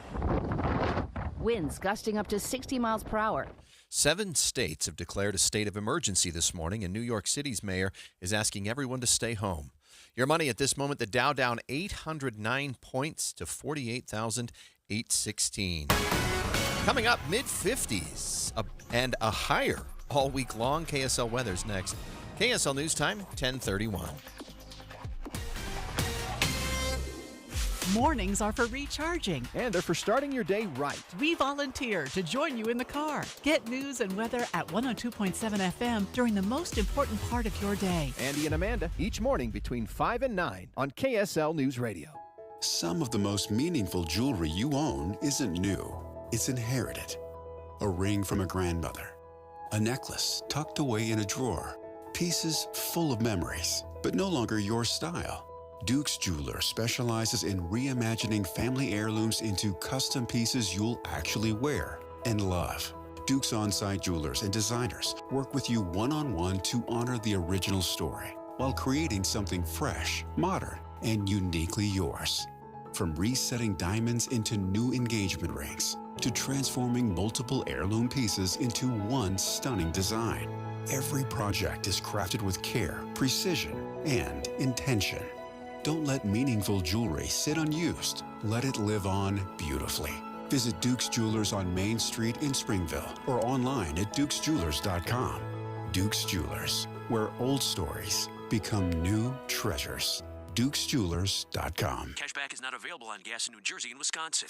Couponing. Wow, you didn't strike me as the coupon type. Just trying to stay ahead of inflation. Gas, groceries, everything. It's all more expensive. I need to save wherever I can. Have you tried Upside yet? Upside? What's that? It's a free app that I use that pays cash back for every gallon of gas I buy. You've got to buy gas to get around anyway. Might as well get paid for it. Come on, does that really add up to anything? I've already made around $200. The extra cash helped pay down my bills, and I even had a little extra left to treat myself. And the Upside app is free? Totally free, and the cash back is real. You can transfer the cash right to your bank account. I'm downloading Upside right now. Download the free Upside app now to earn cash back every time you buy gas. Use promo code ENJOY to get an extra 25 cents per gallon on your first tank. You can cash out anytime right to your bank, to PayPal, or a gift card for Amazon and other brands. Just download the free Upside app and use promo code ENJOY for a 25 cents per gallon bonus on your first tank. That's code ENJOY for a 25 cents per gallon bonus. I'm back to doing what I love and more,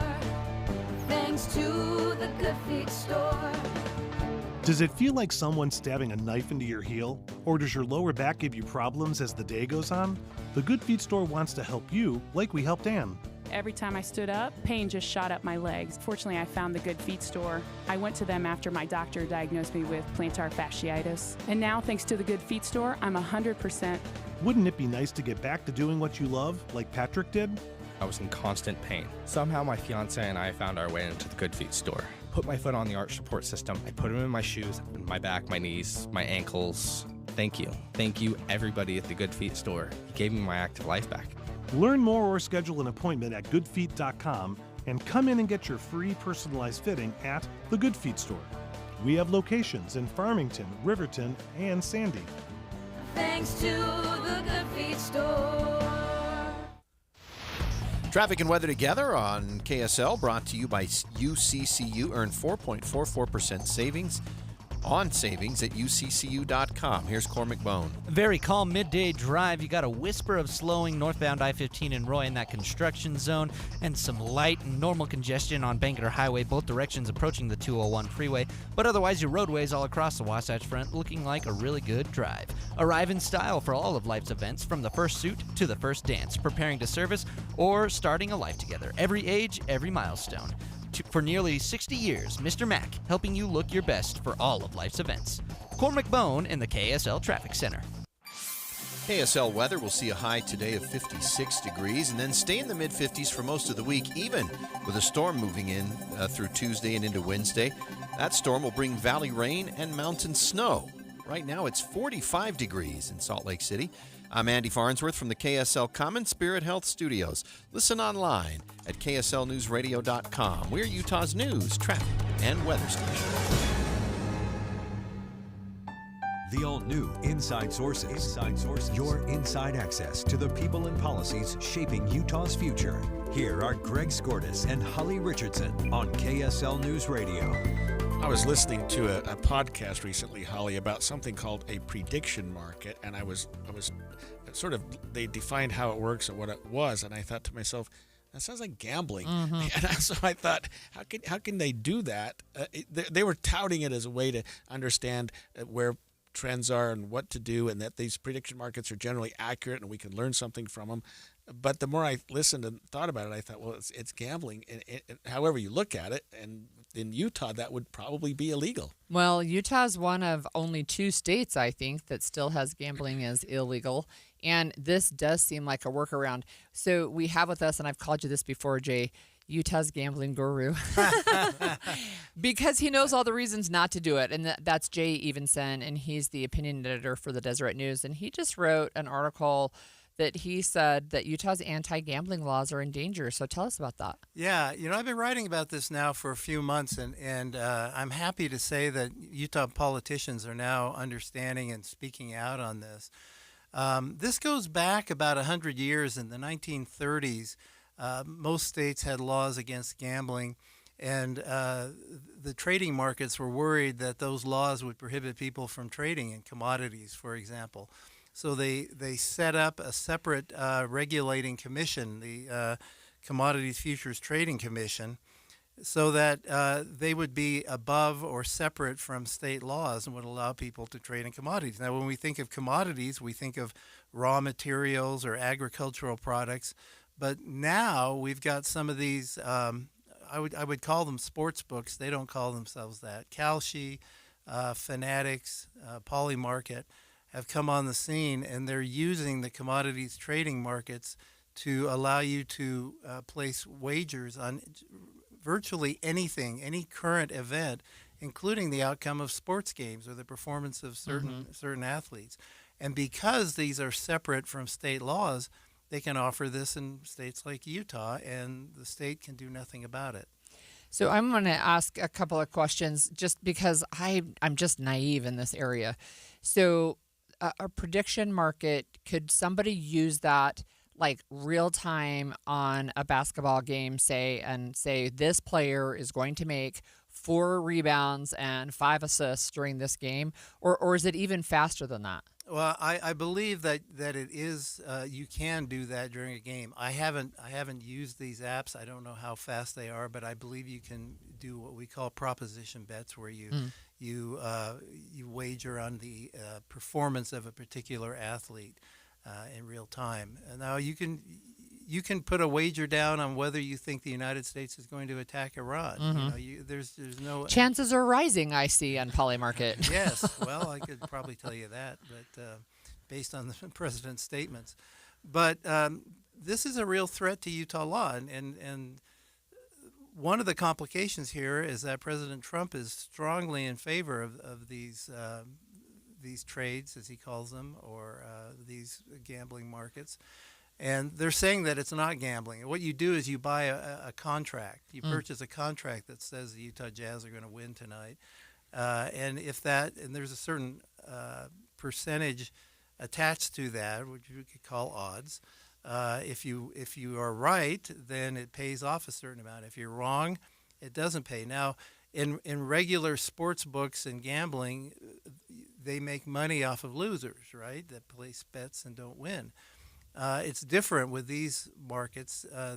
You pay a certain fee that's attached to every contract, and they make money off of that. So they are really agnostic as to whether you win or lose, but they still make a lot of money. And on the Super Bowl we just had, they made tons. There were billions of dollars of bets. Wow. It seems like this opens the door, Jay, to a slippery slope here in Utah, because we don't allow gambling of any sort. But if the administration says, well, these prediction markets are helpful and they're useful, and we're going to make them legal nationally, that redefines. I'm just thinking as a lawyer, that sort of redefines the definition of gambling, and it could put Utah's gambling laws at some jeopardy and say, well, you say gambling's illegal, but you allow this particular form of gambling. That is the concern. And interestingly, Utah's joining forces with Nevada to fight this. Nevada is concerned because they have their own gambling culture there that's controlled by the state and state laws and state regulations and commissions, and they don't want this outside business coming in and saying, here's how we're going to operate it. They want to maintain control over gambling within the state of Nevada. So states are beginning to join forces to fight this. Ideally, Congress would step in and say, no, this is not why we have Commodities Futures Trading Commission, and would put an end to it. But I don't see that happening now with the president behind this. It's probably going to end up in court, and we've had some differing court decisions in lower courts so far. It may be the Supreme Court ultimately that decides this. But in the meantime, there's a lot of money now at stake. Is this just a crypto market too? Or is it any kind of financial transaction? Well, I don't think it's limited to crypto. No, I don't think it is. Yeah. Okay, let me ask you this question about Governor Cox, because I saw on social media last week that he was pushing back against somebody within the federal government. Can you tell us about that? Yeah, well, this is Mike Seelig, who chairs the Commodities Futures Trading Commission. He's a Trump appointee, and he did a video on X, and that he said it was these markets are useful for hedging risk and for acting as a check on the news media. And I assume I'm not quite sure what he means by that, but I assume that he thinks that his prediction markets are more accurate than our polling is, which I take issue with. But the governor reacted strongly to that, and he says he doesn't recall the Trading Commission having authority over the derivative market of LeBron James rebounds, and told him the state of Utah would not be buckling to this and would come after him. We also published an op-ed by Attorney General Derek Brown last week saying much the same thing and talking about the social effects of gambling and how they apply to this just as much as they apply to gambling that we call gambling. Have Attorney General Brown or Governor Cox or any legislators given any indication of what can be done? I mean, we're talking about legislation, obviously, but how you could articulate or define that? It would be very difficult because the Futures Trading Commission bypasses state law. Right. So we do have a bill that would specifically outlaw proposition bets in Utah, but that doesn't really apply to this, which is why I think the only remedy we have is to go to court and try to get a ruling in Utah's favor. That's interesting to me. Does this fall under the category of states' rights, or is it interstate commerce? I would say states' rights. I don't understand what the commerce is, and when you're when you're gambling, you're not producing anything. You're just taking in money, and so I really think. How loosely are we going to define what a commodity is? And I think that's what it's going to come down to. But it's very much a states' rights issue. Utah should have the right, through its elected representatives, to decide whether gambling should be legal or not, based on all the social aspects of that and crime and all the other things that I've been told by lawmakers is the reason why we don't have gambling in the state. And to have an outside source come in and say, no, those laws don't apply anymore, that's a bit offensive to our form of representative government. Yes. All right. Thanks so much. That was Jay Evenson, opinion editor at the Deseret News. Last week, actor Eric Dane, best known for his role as Dr. Mark Sloan on Grey's Anatomy, died after his battle with ALS, also known as Lou Gehrig's disease. We're going to learn more about what ALS is and how quickly it can take over lives after the break. A warning on cryptocurrency kiosk scams from AARP Utah. Scammers are getting smarter, and Utahns are paying the price. Criminals are using cryptocurrency ATMs to commit fraud, stealing people's retirement savings and costing Utahns millions of dollars a year. Many scams start with an unexpected call, text, or email from someone claiming to be a trusted source, like your bank, a business you use, or even law enforcement. They'll tell you there's an urgent problem and instruct you to take cash to a crypto kiosk or ATM. They may even stay on the phone pressuring you to act fast and keep it secret. But once you feed cash into a crypto ATM, it's converted to cryptocurrency and sent to the scammer's wallet, and it can be almost impossible to recover. Remember, no legitimate organization will ever ask you to pay with cryptocurrency. Learn more at the rising cost of cryptocurrency scams by visiting aarp.org/UT. A message paid for by AARP Utah. More than 50 million Americans suffer from a form of mental illness.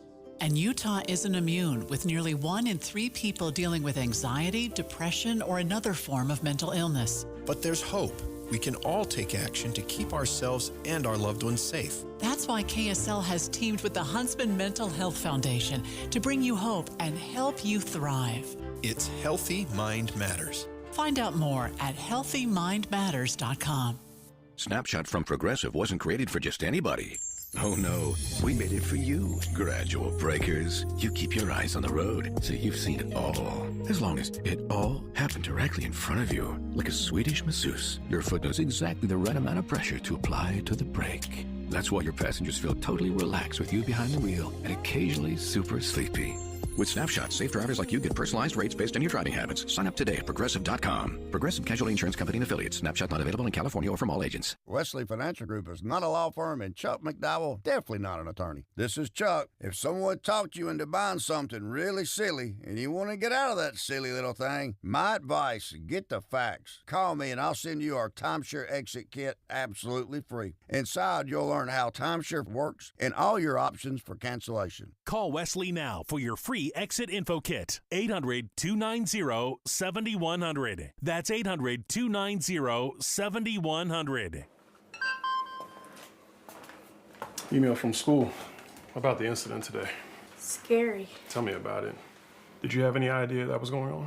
None. I mean, you saw Derek at the game last night, too. Did you have a clue? No, but you know, teachers like me, parents, we don't always know as much as you guys do.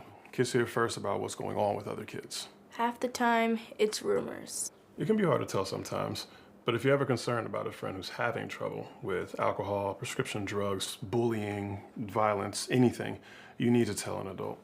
Mom or me, a teacher, coach, school counselor, someone you know and trust. Dad, no kid is gonna tell an adult about that kind of stuff. I get it, but if we don't know, we can't help.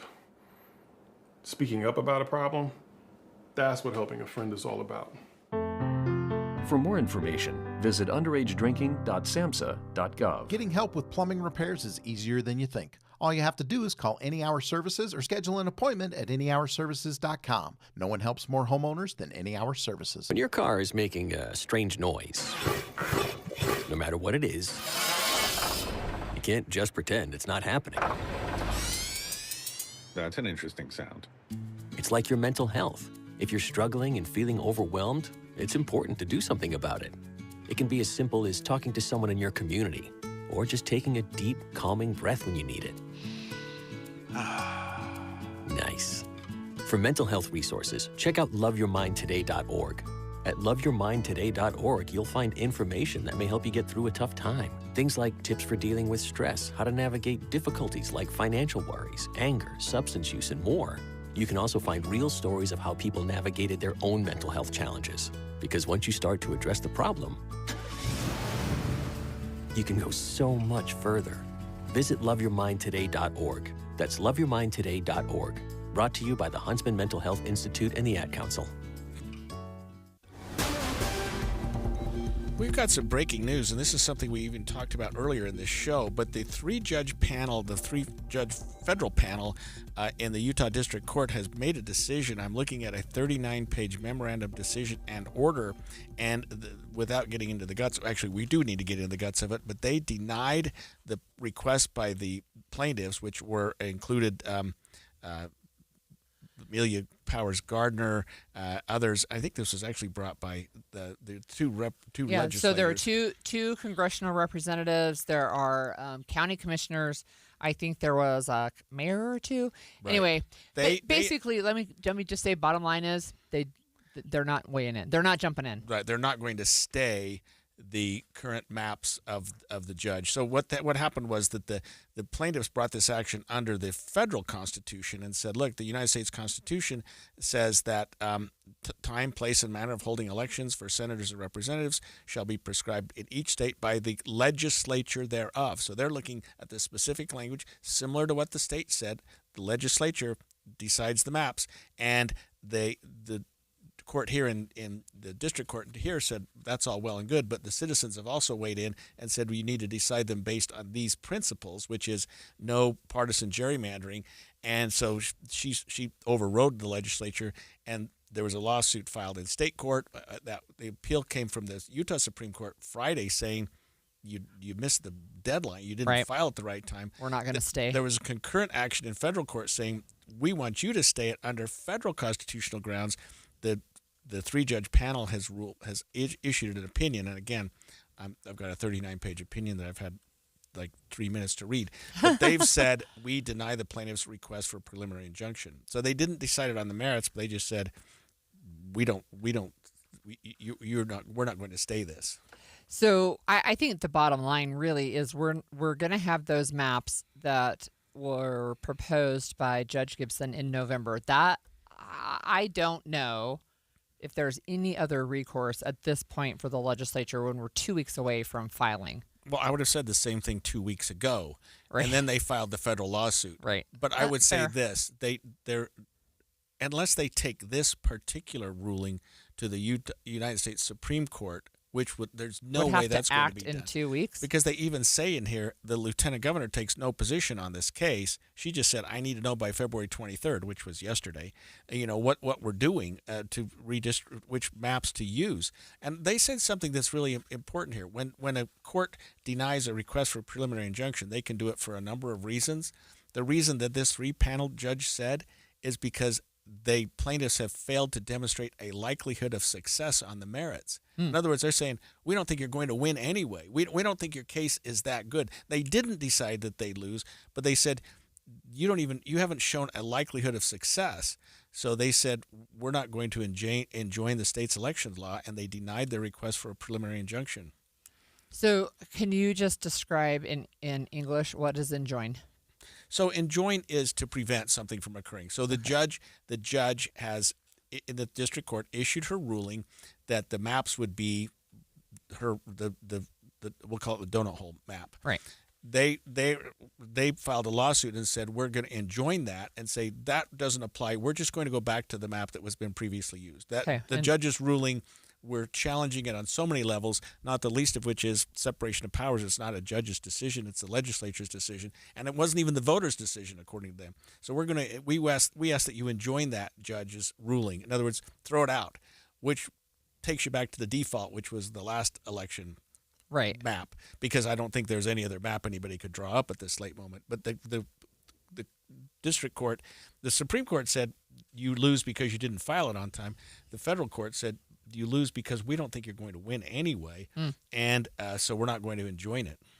That's interesting to me. So I'm trying to skim through as well, and I'm seeing one of the arguments made by the federal court is the state district court enjoined the 2021 map, which means, to me, right. as I understand it, that the district court in Utah said it is unconstitutional for you to use the 2021 maps. You cannot go back to them.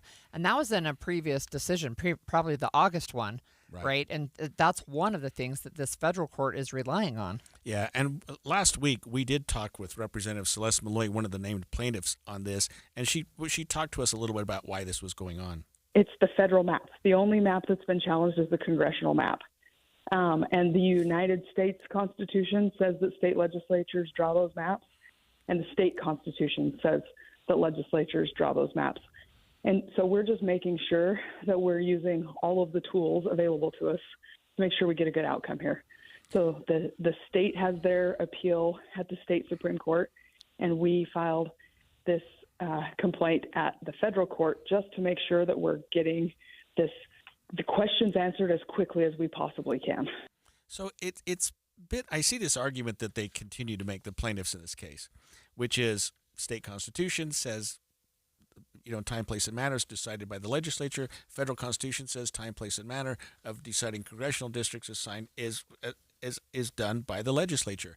But there are also constitutional provisions that allow for citizens to weigh in on things. And I don't know that they necessarily compete, but each side is looking at the Constitution and deciding, well, the Constitution says this, and the other side says, well, actually, the Constitution says that. And I think that both the federal and the state court are reluctant to say, we're just going to abandon citizen initiatives and the will of the voters. Yeah. And the legislature seems to say, and with all respect, hey, you don't tell us what to do. We tell you. We're the legislature. We decide what the laws are, and you can have all your ballot initiatives and citizen proposals you want, but the law is decided by legislatures. That's why you vote for us. And if you don't like it, vote for somebody else. I've heard them say that repeatedly. Sure. But the courts are saying, well, citizens do have the right to weigh in. I think that's interesting, and I'm like you again looking at this, and to your point, they say they don't think they're likely to succeed. They highlighted the word unique, and they say on the unique facts of this case, the court finds plaintiffs are unlikely to succeed on the merits of their claim. In your opinion, why are they highlighting the word unique? I think what they're saying is unique is that this is a case where the state constitution actually addresses the issue on a number of levels. And maybe some states don't have the same constitutional provisions and they just rely on federal law. I again, without having read the whole 39 pages, I think what they're saying is, well, this one's a little bit unique because the state itself has its own body of law in place, and we're not going to say we're just going to throw that out, because no matter how you look at it, it's the time, place, and manner is given to the state. The state does that, and usually, prescribed in each state by the legislature thereof. So it still remains the province of the state to decide the districts, not the federal government. You know what's interesting too is looking at the case that just came out, is they talk about the delay as well. This delay between August and January, February. Right. Yeah. So they say this. The court makes one other observation. The state district court enjoined the 2021 map on August 25th, 2025. And in that order, in August, it outlined the process it planned to take going forward, which included the submission of maps by the legislature, state court plaintiffs, and other third parties. And then they're saying the plaintiffs did not file this case until February 2nd, 2026. The only explanation for the delay is that the state district court made changes to map 1 and plaintiffs had to wait for the ruling to become final. But even so, no explanation is offered for the delay between January 6th and February 2nd. That's interesting. Yeah, this is an interesting opinion, and it's got some concurring writings from the judges themselves. This was a 3-judge panel made up of our own Utah District Court Judge Robert Shelby, who is the lone Utah judge on this, a circuit judge, Timothy Timkovich, and I think he's not even from the 10th Circuit. I don't recall what circuit he's from. He may be the 9th or something. But anyway, a court of appeals, and then a district court judge from another jurisdiction. And she may have been from Kansas.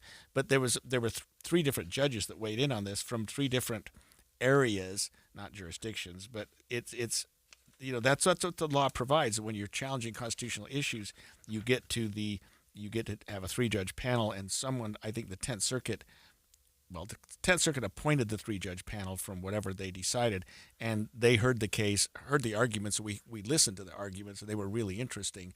But one of the things that we heard repeatedly was, what's the Utah Supreme Court going to do? Why are we? Well, now we know. This? Yeah, now we know. Maybe no surprise that this ruling came out, but timing of it is very good, though. I think the lieutenant governor's got to be pretty happy with that. Well, the Winter Games have wrapped up. What did Salt Lake learn from Italy to prepare for its 2034 games, which are now 8 years away when they come to Utah? We'll speak with Fraser Bullock next. KSL Salt Lake City. From the KSL Common Spirit Health Studios, this is KSL News Radio, Utah's news, traffic, and weather station. 11 o'clock at KSL News Radio. I'm Claire Scott, KSL's top story. Authorities have now located the body of a man who was buried in an avalanche in the Snake Creek area of Washington County Sunday. The missing gentleman's body has been located, not recovered yet. Our search and rescue teams are still working on that. Wasatch County Sheriff Jared says they weren't able to search last night because conditions were unsafe. But within the hour of bringing the Wasatch Backcountry K9 crew on the mountain this morning, they were able to pinpoint where the body is. Now they'll work to extricate him. Rigby says the man has been on a snow bike and was with a group of snowmobilers when the avalanche hit. His identity has not been released. Our top national story this hour. More fallout in the UK today from the investigation into Jeffrey Epstein. A former ambassador has been arrested for misconduct while in office. Peter Mandelson is accused of giving Epstein sensitive market-moving information back in 2009 after Epstein's conviction. This comes 4 days after the man formerly known as Prince Andrew was arrested for his ties to Epstein. Your money at this moment, the Dow is down 752 points. The S&P is down 70 points. And coming up, more rain this week. KSL weather is next. KSL News Time, 11:01.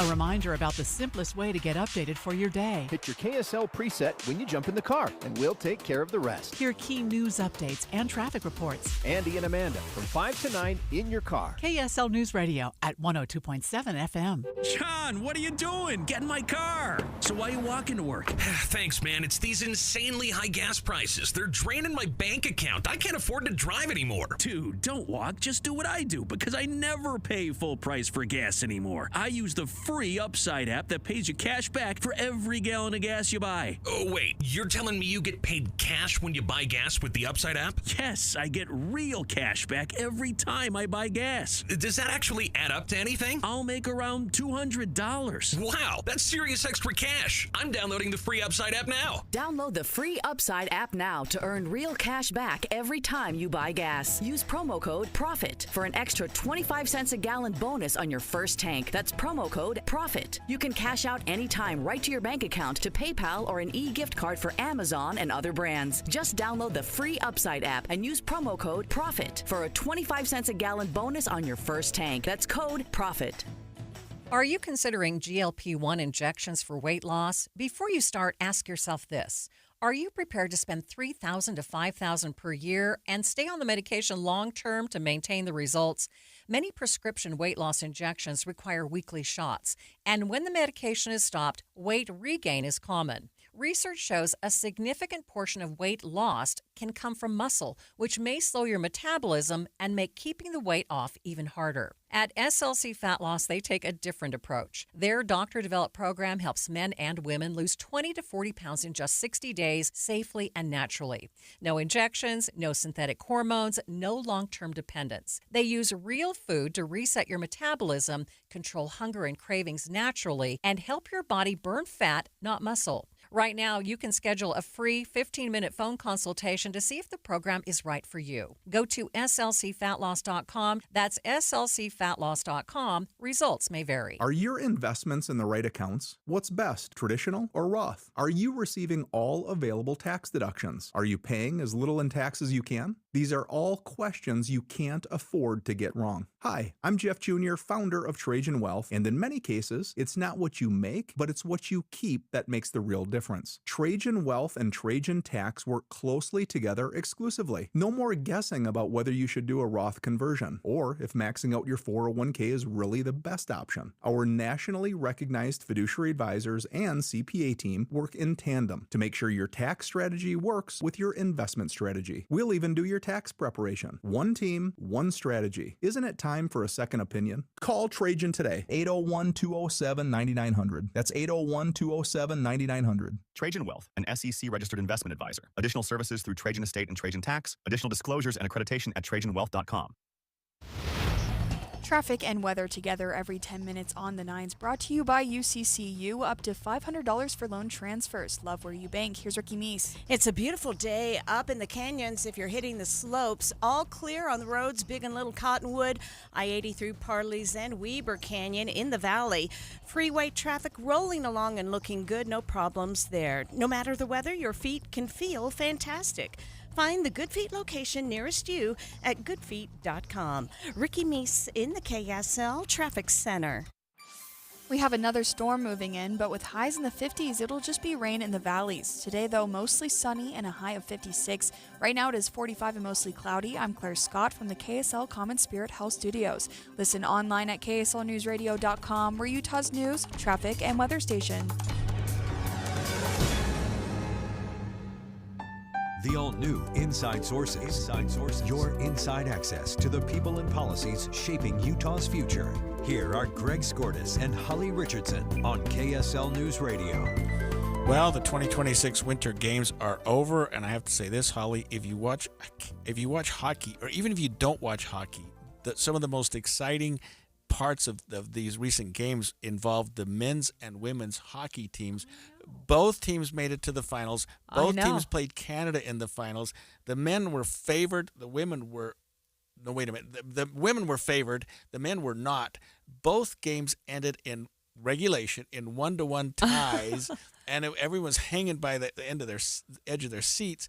I mean, they were so exciting. And then both games go to overtime, and America wins both games 2-1 in overtime. Just I know. Incredible. Just the excitement. And we haven't won a men's hockey final gold medal in years. The women are a little more successful. I think it was back to 1980 it was the Miracle on Ice Miracle year. on Ice, yeah. Right? So it's been a minute. There's a couple of other things I think that were really fun about the games. Of course, the dog. That was really fun. Some of the female. There was a goat, too. To be honest, that could be AI. I don't know. Okay. But one of the stories, of course, I think is the figure skating. I think Lindsey Vohn's story is a big story. She almost lost her leg. We're learning that now. Right? It was yeah. that serious. They But almost had to amputate her yeah, leg. but it's fun. So the torch has been passed. For the Winter Games, at least, to the French Alps that's going to host the 2030 Winter Games. And then, of course, there's 2 Summer Games, but then it will be our turn in 2034 when the Winter Games comes to Salt Lake City. Yep. And so we have with us Fraser Bullock, Utah's 2034 Games president. Fraser, we're done in Italy, it now goes to France, and then it's our turn. Well, we're so excited because we're now the next games. So our turn will come. It's coming. What did we learn? What did you learn, I guess, in Italy about what's sort of the current state of the games and things that we should be aware of as we get closer to hosting the games here in Utah? Well, I think there are 2 key things. Number one is a host ultimately is setting the stage for the athletes to perform. And we saw that. You were just talking about the hockey games. We want to have the best field of play, the best circumstances surrounding the athletes so that they can show us their peak performance. So everything in terms of athlete meals in the village and transportation and fields of play, we want it to be at its best for the athletes to shine their brightest. So, yeah, I just wanted to ask you, just one of the things we've heard just as the Italy games were unfolding is about the family village for athletes' families. Could you just talk to us a little bit about that for 2034? Yes, and in fact, you were speaking about Lindsey Vonn. When I first spoke to her, asking her to join our bid board, I asked her, what's the number one thing we can do to help the athletes? And she said, take care of their families, which surprised me because I hadn't thought about that. But she said, yeah, we qualify so late, and our families, we want them to be there, but they don't have tickets, they don't have accommodations. And so we're going to create the Athletes Families Initiative, including an Athletes Families Village, where they can all gather together. Imagine the families from all these athletes from 100 countries around the world being together and being able to celebrate the accomplishments of their children. How are the modern games, I might say that loosely, different than the 2002 games? It was only 32 years ago, but it seems like a generation or so. How is the mindset of the Olympics process different in that period of time? Well, I think, number one, when you look at 2002 versus 2034, we have 40% more events. So the games are bigger, more athletes, more competitions, and very dynamic. In the Winter Games, you have crazy things like slopestyle and big air and cross and all these fun things. So the games are bigger. They have a larger presence. And they get larger viewership. So just the size of the games, it's harder for small towns no longer can host the games. And so we have to have kind of larger cities that are able to host them. And really Utah with Salt Lake City and Park City and the other venue communities is a perfect place to host the games. Fraser, one of the things that was notable, I think, about the Olympics that just wrapped up were how spread apart the different venues were. What are you looking at with this? I think a big increase in how many sports are represented and athletes. Are we going to see a lot more geographic diversity in 2034? No, in Utah. Well, my second lesson was each host has its own personality. And so the personality of the Milano Cortina Games was spread out games with Italian culture. And they took that, which is really hard to do because the venues are so spread out. It took me 5 hours to go from Milano to Cortina. And with that spread out games, it's much harder logistically. But they made it work.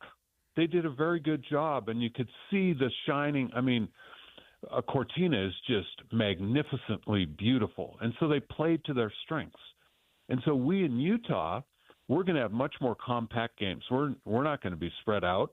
All venues are going to be within a 1-hour drive of the Village in Salt Lake City. And so we'll play to our strengths with compact games. So now I can go to 4 or 5 or 3 to 4 events a day and adjust everything around that so that we can maximize the experience around our advantages that we have. Fraser, when we've talked to you over the last year or so, one of the things that has been really that you've hyped up about Utah is the fact that we currently have most of the infrastructure, maybe all of it, to put on a games. But at the outset of this interview, you said there were 40% more events. And I'm wondering, do those require more facilities, more building of facilities that we don't currently have, or are they largely things that can occur on existing hills and mountains that are like the venues that we've had in the past? Yes, great question. And it's, for the most part, it's what you said at the end, which we can fit them into our existing venues, with the exception of one, and that is Big Air. And so Big Air, we're going to bring the sport to the people. That's this massive 5-story scaffolding structure that we build. We're going to put it right downtown, right next to Meadows Plaza and the Salt Palace and the Delta Center. And it's going to be this massive structure that's going to feed right into Meadows Plaza. So it's a new venue, but it is temporary, and it's a scaffolding structure that every games has to build, and we're just going to choose to put it right downtown Salt Lake. 5 stories? Wow. 5 stories. It'll be in the street. I want to see Greg do that one. Yeah, right. Yeah. We can arrange for that. No. I'm good, Fraser. Wow. I do have a question from one of our listeners, and they want to know if they can sign up to start working on the 2034 games. Are you hiring? Well, we're a small group. Well, volunteers will start about 4 years out. Wow. But we encourage people to volunteer for, like, Utah Olympic Legacy Foundation that hosts World Cups every year. So there are ways to get involved. And our staff is pretty tiny right now. We're at 15, but we'll start growing over time. And you can just go to our website. And what is that website, Fraser? Yeah, Utah 2034. Okay. Just type in that, and it'll take you right to our website. Do you feel like the people there in Italy put on a good games? Were you impressed with what they had done? Yeah, it really we knew they had some challenges and things like that with the logistics and everything, but the games were amazing. The Italians should be so proud. Their volunteers were fantastic. The competitions were just mind-blowingly compelling, like Team USA in hockey.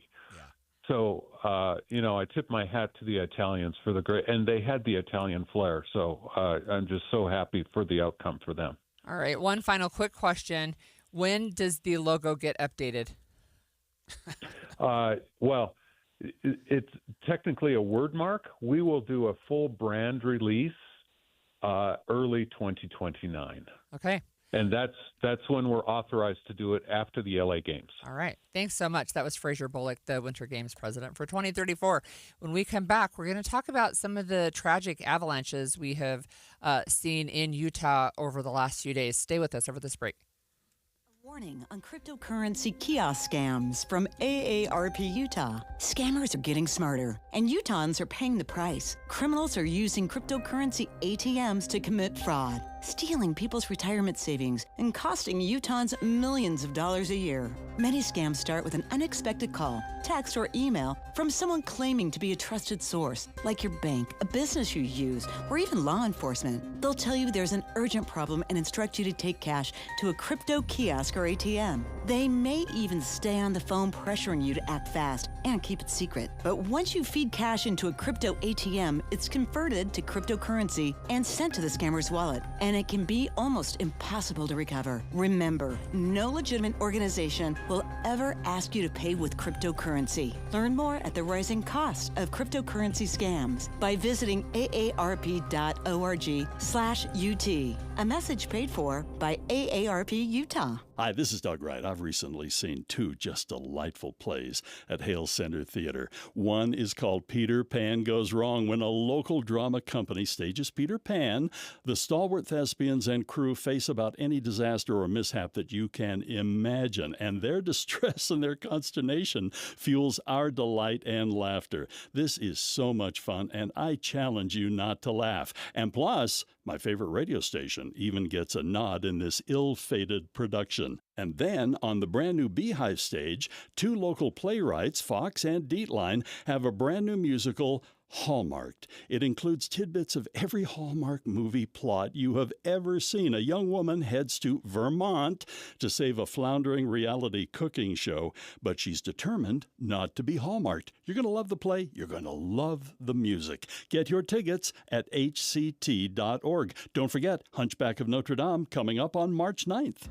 This weekly tax tip is brought to you by the Utah Association of Certified Public Accountants. Here's CEO Susan Spears. Hey tip earners, if you work in restaurants, rideshare, salons, or any job where you earn tips, there's a new tax break you need to know about. Starting with your tax return you'll file this year, the new law allows a federal income tax deduction on qualified tips. Taxpayers may deduct up to $25,000 in qualified tips with phase-outs for higher income earners. Keep in mind, only voluntary tips received directly from customers qualify. Service charges or automatic gratuities do not. Payroll taxes like Social Security and Medicare still apply, but this can significantly lower your federal income tax bill. Get the most out of your income tax preparation when you hire a licensed CPA.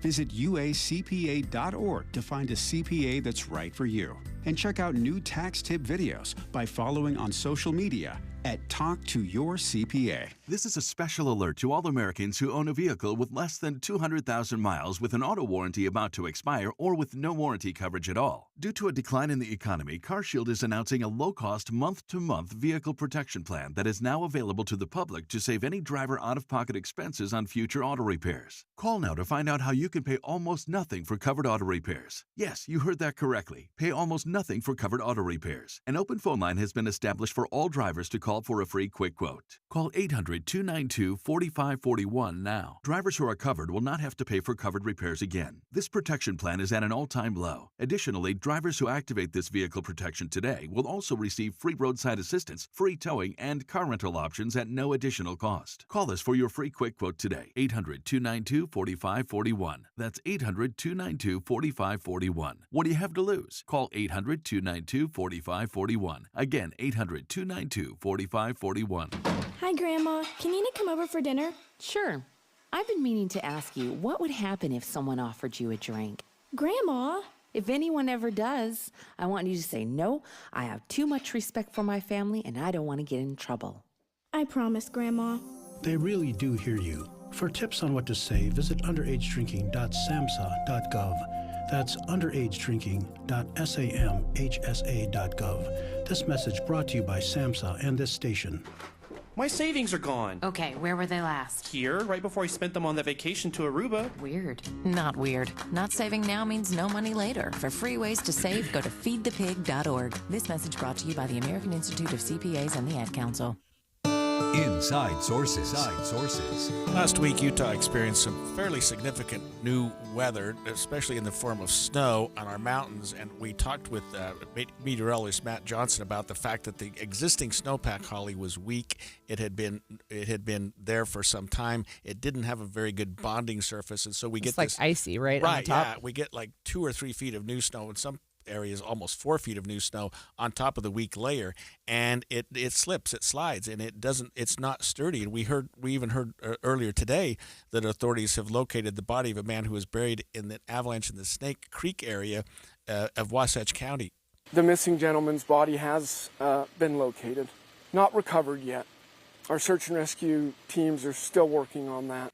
They said that they weren't able to get there because the conditions were unsafe, but within getting the backcountry canine crew there this morning, they were able to pinpoint where the body is. Now they just have to extricate him. And what happens with these situations is, it's probably no surprise, if a mountain slides, if the snow slides, and you know where the individuals who are in the slide zone are, you don't just jump into it, because there may be follow-up slides that you may be in the path of a slide yourself when you jump in as a rescuer. So I understand that the man was on a snow bike, which is different, I guess, than a snowmobile. So tell me what a snow bike is. Well, my guess is it must be some sort of electric or motorized, looks like a bicycle, but it probably has a ski on the front and a big track or wheel or something on the back, because if he's with a group of snowmobilers, he's not bicycling like my fat bike. It's probably an electric or a gas-powered bike that allows you to keep up with snowmobiles and track, motorized. Yeah. I'm quite sure it's motorized the way we're hearing about it. So one of the things, we talked about at the end of last week is there had been a big avalanche, I think in Tahoe. 9 people were killed in the backcountry there, but at the same time, we were experiencing avalanches here in Utah. I think we're up to like almost 60, something like that. Right. Yeah. The Utah Avalanche Center has said nearly 60 avalanches been reported there, and probably more that you don't even know about. I mean, you might be driving somewhere and think, oh wow, that looks like it slid. Yeah. In addition to the 2 fatalities last week, and the one that we talked about just last week, there were 2 more fatalities in Utah due to avalanches. I mean, I don't know what the numbers are up to right now, but it's 3. Yeah. So, the first one occurred on Wednesday the 18th near Snake Creek in Midway, and then a snowmobiler. That one had a snowmobiler caught. I think he was with his son, and the son was trying to digging him out, and activated the avalanche beacon, I think, the son. And then there was one near Brighton, and when I heard about it, it said Mary's or something, which is one of the lifts at Brighton, but it was actually a closed area that you can access from the Brighton ski area. That's not closed necessarily, but it's an out-of-bounds area. And I had heard that it was a juvenile. We're learning now that it was an 11-year-old girl who didn't survive. She was from Massachusetts skiing with her family. I don't know.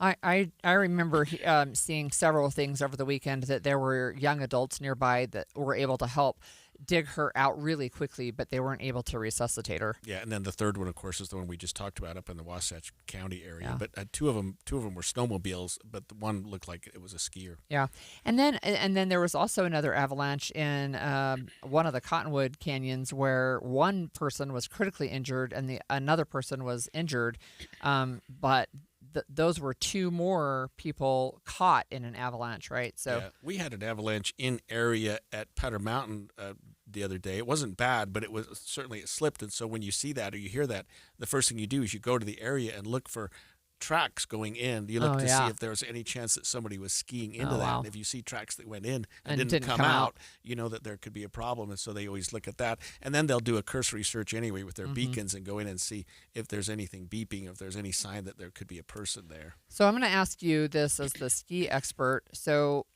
what do you take with you when you go skiing in case of avalanche? And I know especially you work on search and rescue. Yeah, well, I usually take my daughter Bina because she's an avalanche expert, but that's not a good answer. But well, what would she say if I asked her then? She'd say she always makes me take what we call a beacon, which is a transceiver that you wear, and they're very effective. I mean, they've come a long way in the 40 years I've been patrolling, and they're very active now. But they don't do much good unless everyone in the party has one. Because if I'm wearing a beacon, I'm buried, and no one else has one, they're not going to find me, or vice versa. Or if they're not wearing one and I have one, it doesn't do any good. So they talk to each other. It's like a walkie-talkie. So you have to have a beacon. Absolutely, that's the most important thing. And there are other systems that can, almost like a metal detector, they call it a RECO, but it's another way to find people. It doesn't do any good to have a beacon if you don't have a shovel. You got to be able to dig. So you carry a shovel and a probe. That is a big device. It's usually about 10 or 12 feet long, like a big long pencil that you can probe into the mountain, because you can go a lot deeper with a probe than you can with a shovel. A shovel, you're taking 6-8 inches off at a time. Yeah. But sometimes you have to probe down to see if you hit something. And once you hit, then the next person goes in with a shovel. And then the prober will continue to go to other areas and see if maybe they hit a tree stump, or maybe they hit something like that. But you have to, you start looking that way. And but none of it does any good at all unless you have the gear with you. And most of the people do. The one thing that disturbed me about the one in California was, first of all, it was a guided tour. Yeah. It sounded like it was a women's group. There were like 4 guides and maybe 8 or 9 guests, and they couldn't find them for the longest time. And I thought, were they not wearing beacons? That made no sense to me at all. Although the beacon doesn't go a mile. Obviously, they weren't a mile away, but the snow may have been so deep that it wasn't transmitting through the snow surface. I can't imagine that because they're so effective. But I don't know what was going on, because we sat here and watched them looking for those people for hours and hours, and they were just looking around. And they found 8 of the victims, and it still took another day or 2 before they found the 9th. Yeah. And so I'm wondering, I can't imagine a guide service in 2026, and I'm not being critical at all. They may have done everything by the book, but doing a guide trip without having everyone on the tour wearing avalanche beacons. So let's just switch to the East Coast, because we're looking at 50-degree weather here in Utah for the next week, but they are not. No, and in fact, we're watching on New York City. They look like they have 3 or 4 feet. Yeah. And the governors of New York and New Jersey have issued states of emergency with blizzard warnings in effect for New Jersey, New York City, Connecticut, Rhode Island, and Massachusetts. And here's ABC's Matt Rivers, who's in Boston. We got the ski goggles on. The wind here is absolutely whipping. We're right in the middle of a downtown Boston that is completely empty at this point. There is a state of emergency declared across the entire state of Massachusetts, which some areas expected to get more than 24, maybe even 30 inches of snow. Boy, we need that here. So bring it to Utah. So that was last night, and I'm seeing just on some of our news monitors that there are hundreds of thousands of people without power today. And talk about shoveling out. There is a lot of shoveling to be done there. Yeah, and at some point, if you're in a busy city or a metropolitan area and you have a lot of snow, there's no place to put it. Right. You know what exactly. I mean? You can only shovel it so far, and pretty soon you close off lanes of traffic, or you drop it in somebody's front yard or in front of their door. I mean, you sometimes see, we saw this here in Utah at that one time, we had a huge snowfall, literally bringing dump trucks and filling them with snow, which seems odd, but driving away and loading them in the lake, take them somewhere else, yeah. just wherever. So because it's funny, but snow, you can only move it so far, and then you've got to make room for something else. Yeah, that's right. So, one of the things you had mentioned to me, this is back to your avalanche gear. Mm-hmm. You had mentioned to me that there are things that can go in the clothing. Yeah. What are those? Well, so it's like it's almost like a metal detector. I mentioned that we call it a Reco, which is a company, but there may be other ones. But so if you have on your person a certain clothing that carries these little devices, it's like a little chip, a little piece that the Reco can pick up. So you don't have to carry the transceiver. Oh. It doesn't allow you to find anybody else because the Reco machine is kind of it's bigger than you would wear on your person. Sure. Okay. But it's more of a recovery thing. So you can go in and look for bodies or people or somebody even like dogs, when their vests, they'll usually have these little devices in them so that if they get buried, they can be found. You know what I mean? They don't carry a transceiver because they can't find anybody themselves. Sure. They do it their own way. Let me ask you one final question. We're almost out of time, but I think I have heard news stories about some sort of airbag. Oh, yeah. For lack of a better word, that provides an air pocket for people who might be buried in an avalanche. Is that really a thing? Yeah, most of the patrol at My Mountain carries those if they do snow safety work. They do the avalanche work. And really, if you realize you're in an avalanche, you can pull, it's like a ripcord parachute, and it pulls, it gives you a big area of air so that if you get buried, you've got some breathing room. You've got something that allows you to breathe and also keeps you more likely to stay on top of the snow the bigger you are, the more air you've got. Okay. You'll stay higher. All right. Float almost. Well, let's get back to this conversation about ALS. We'll learn more about what ALS is and how quickly it can take lives following the death of actor Eric Dane. We'll talk about that when we come back. 11:30 at KSL News Radio. I'm Claire Scott. KSL's top story this hour. A federal court has denied the legislature's request to block Utah's new congressional map from being used during the upcoming election. A group of county commissioners, mayors, and congressional representatives recently brought the suit against the lieutenant governor. In their ruling, the judges noted it was not appropriate to grant the injunction because of how close the 2026 midterms are. Our top national story this hour from ABC News. Lindsey Vonn has been released from the hospital. She posted an Instagram video detailing how serious her injuries are from her crash. Lindsey Vonn says her crash in the Olympic downhill race almost cost her her left leg. Dr. Tom Hackett saved my leg. He saved my leg from being amputated. In her Instagram video, Vonn detailed a 6-hour surgery that Dr. Hackett performed because the crash had caused compartment syndrome. She said, ironically, if I hadn't torn my ACL, which I would have torn anyways with this crash, if I hadn't done that, Tom wouldn't have been there. Vonn, who is still in a wheelchair, said she also needed a blood transfusion and that she'll take about a year for the bones in her left leg to heal. Brian Clark, ABC News. Your money at this moment, the Dow is down 648 points. The S&P is down 57. And coming up, rain is back tomorrow. KSL weather is next. KSL News Time, 11:31.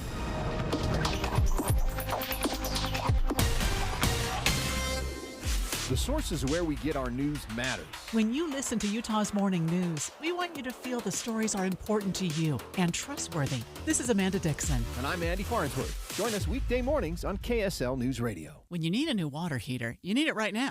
Yep, can't wait on that. When you need a new furnace or a new air conditioner come the summertime, you need it right now. So Superior Water and Air has a wonderful program where they can help you with financing.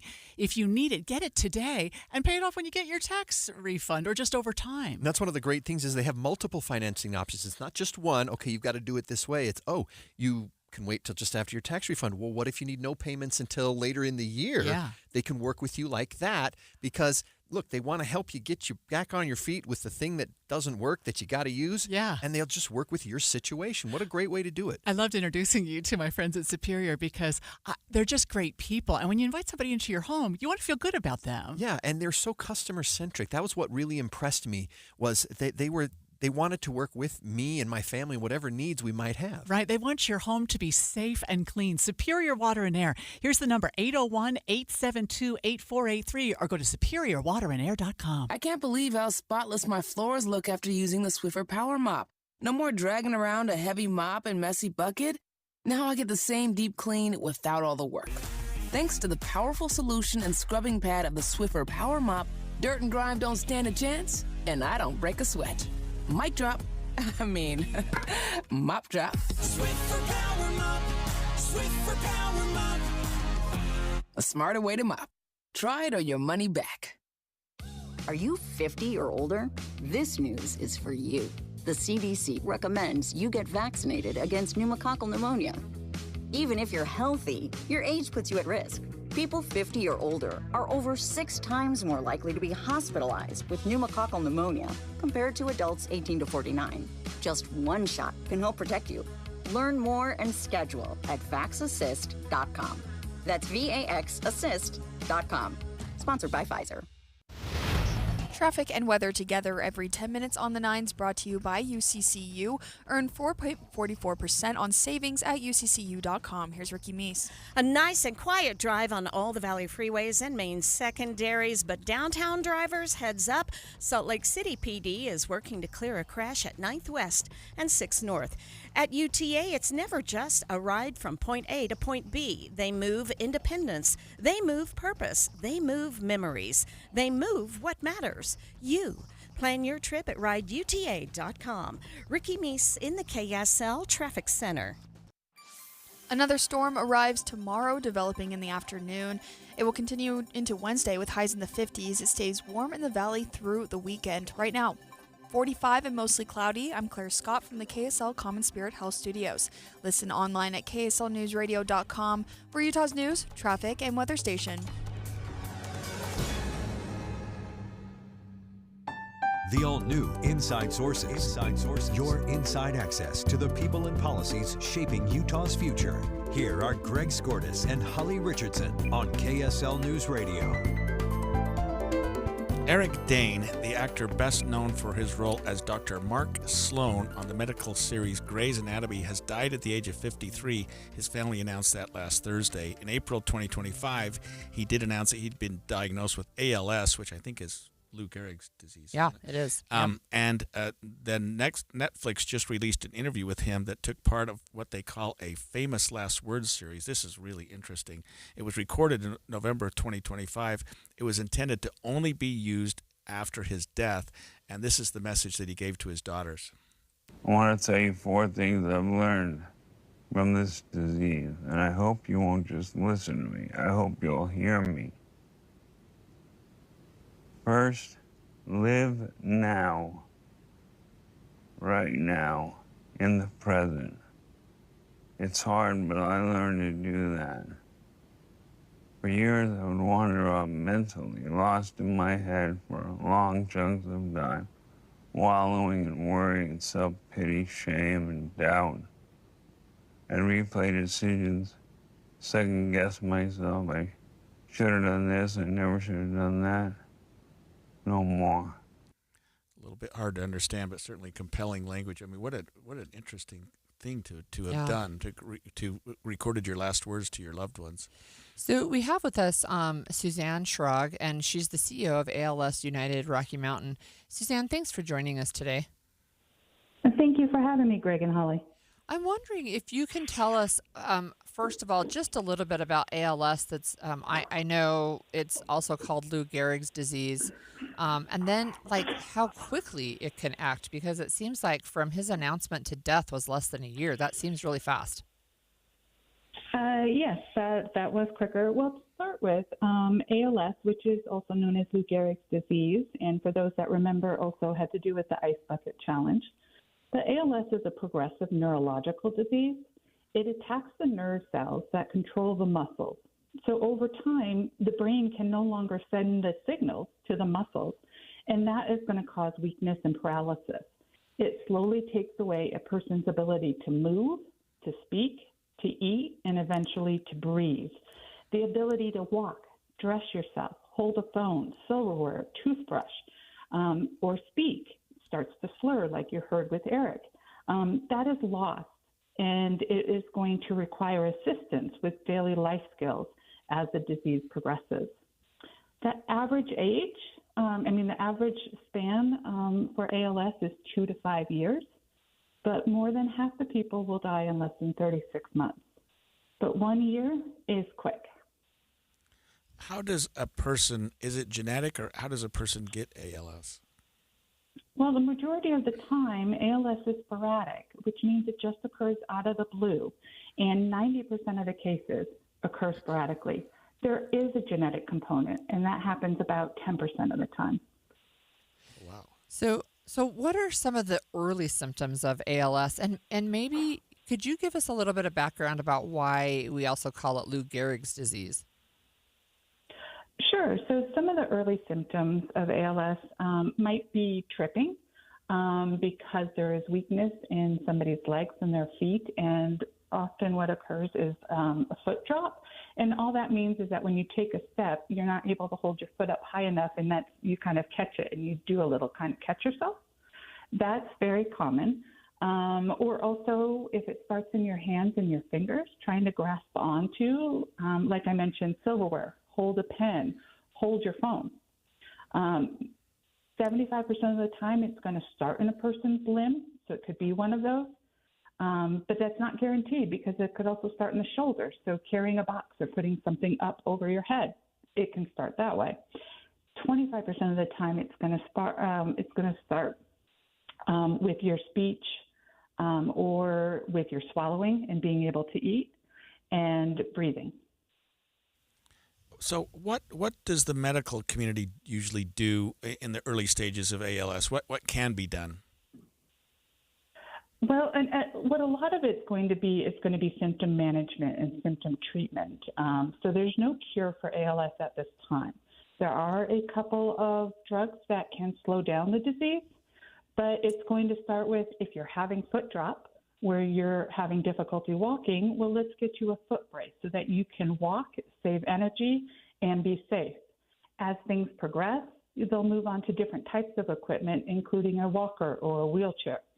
If it has to do with your hands, it is utilizing built-up silverware or a pen that's bigger and fatter. If it's speech, You're going to look at maybe banking your voice, saving your voice so that it can put on some of the amazing technology that we have right now. Suzanne, could And you when keep finished? Go ahead.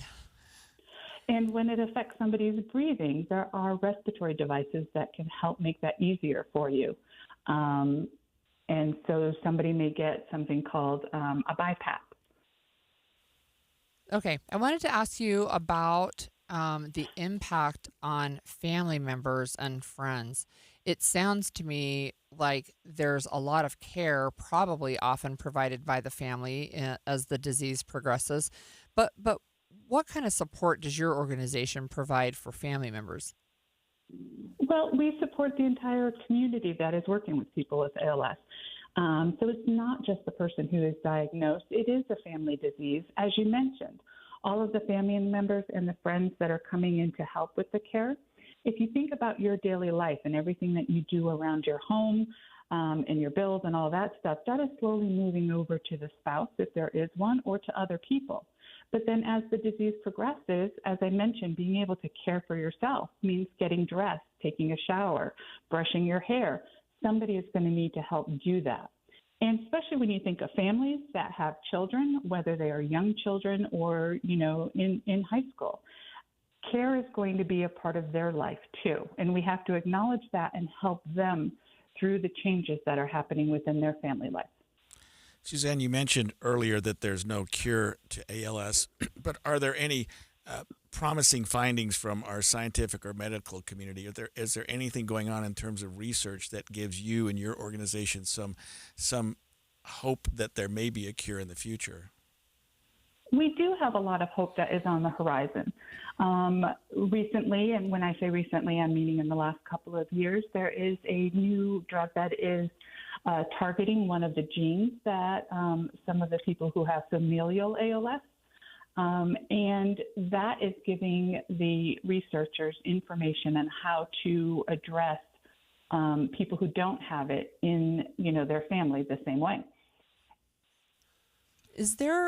Are there any ongoing efforts to bring more awareness to this? You mentioned the Ice Bucket Challenge. I participated in that back in the day.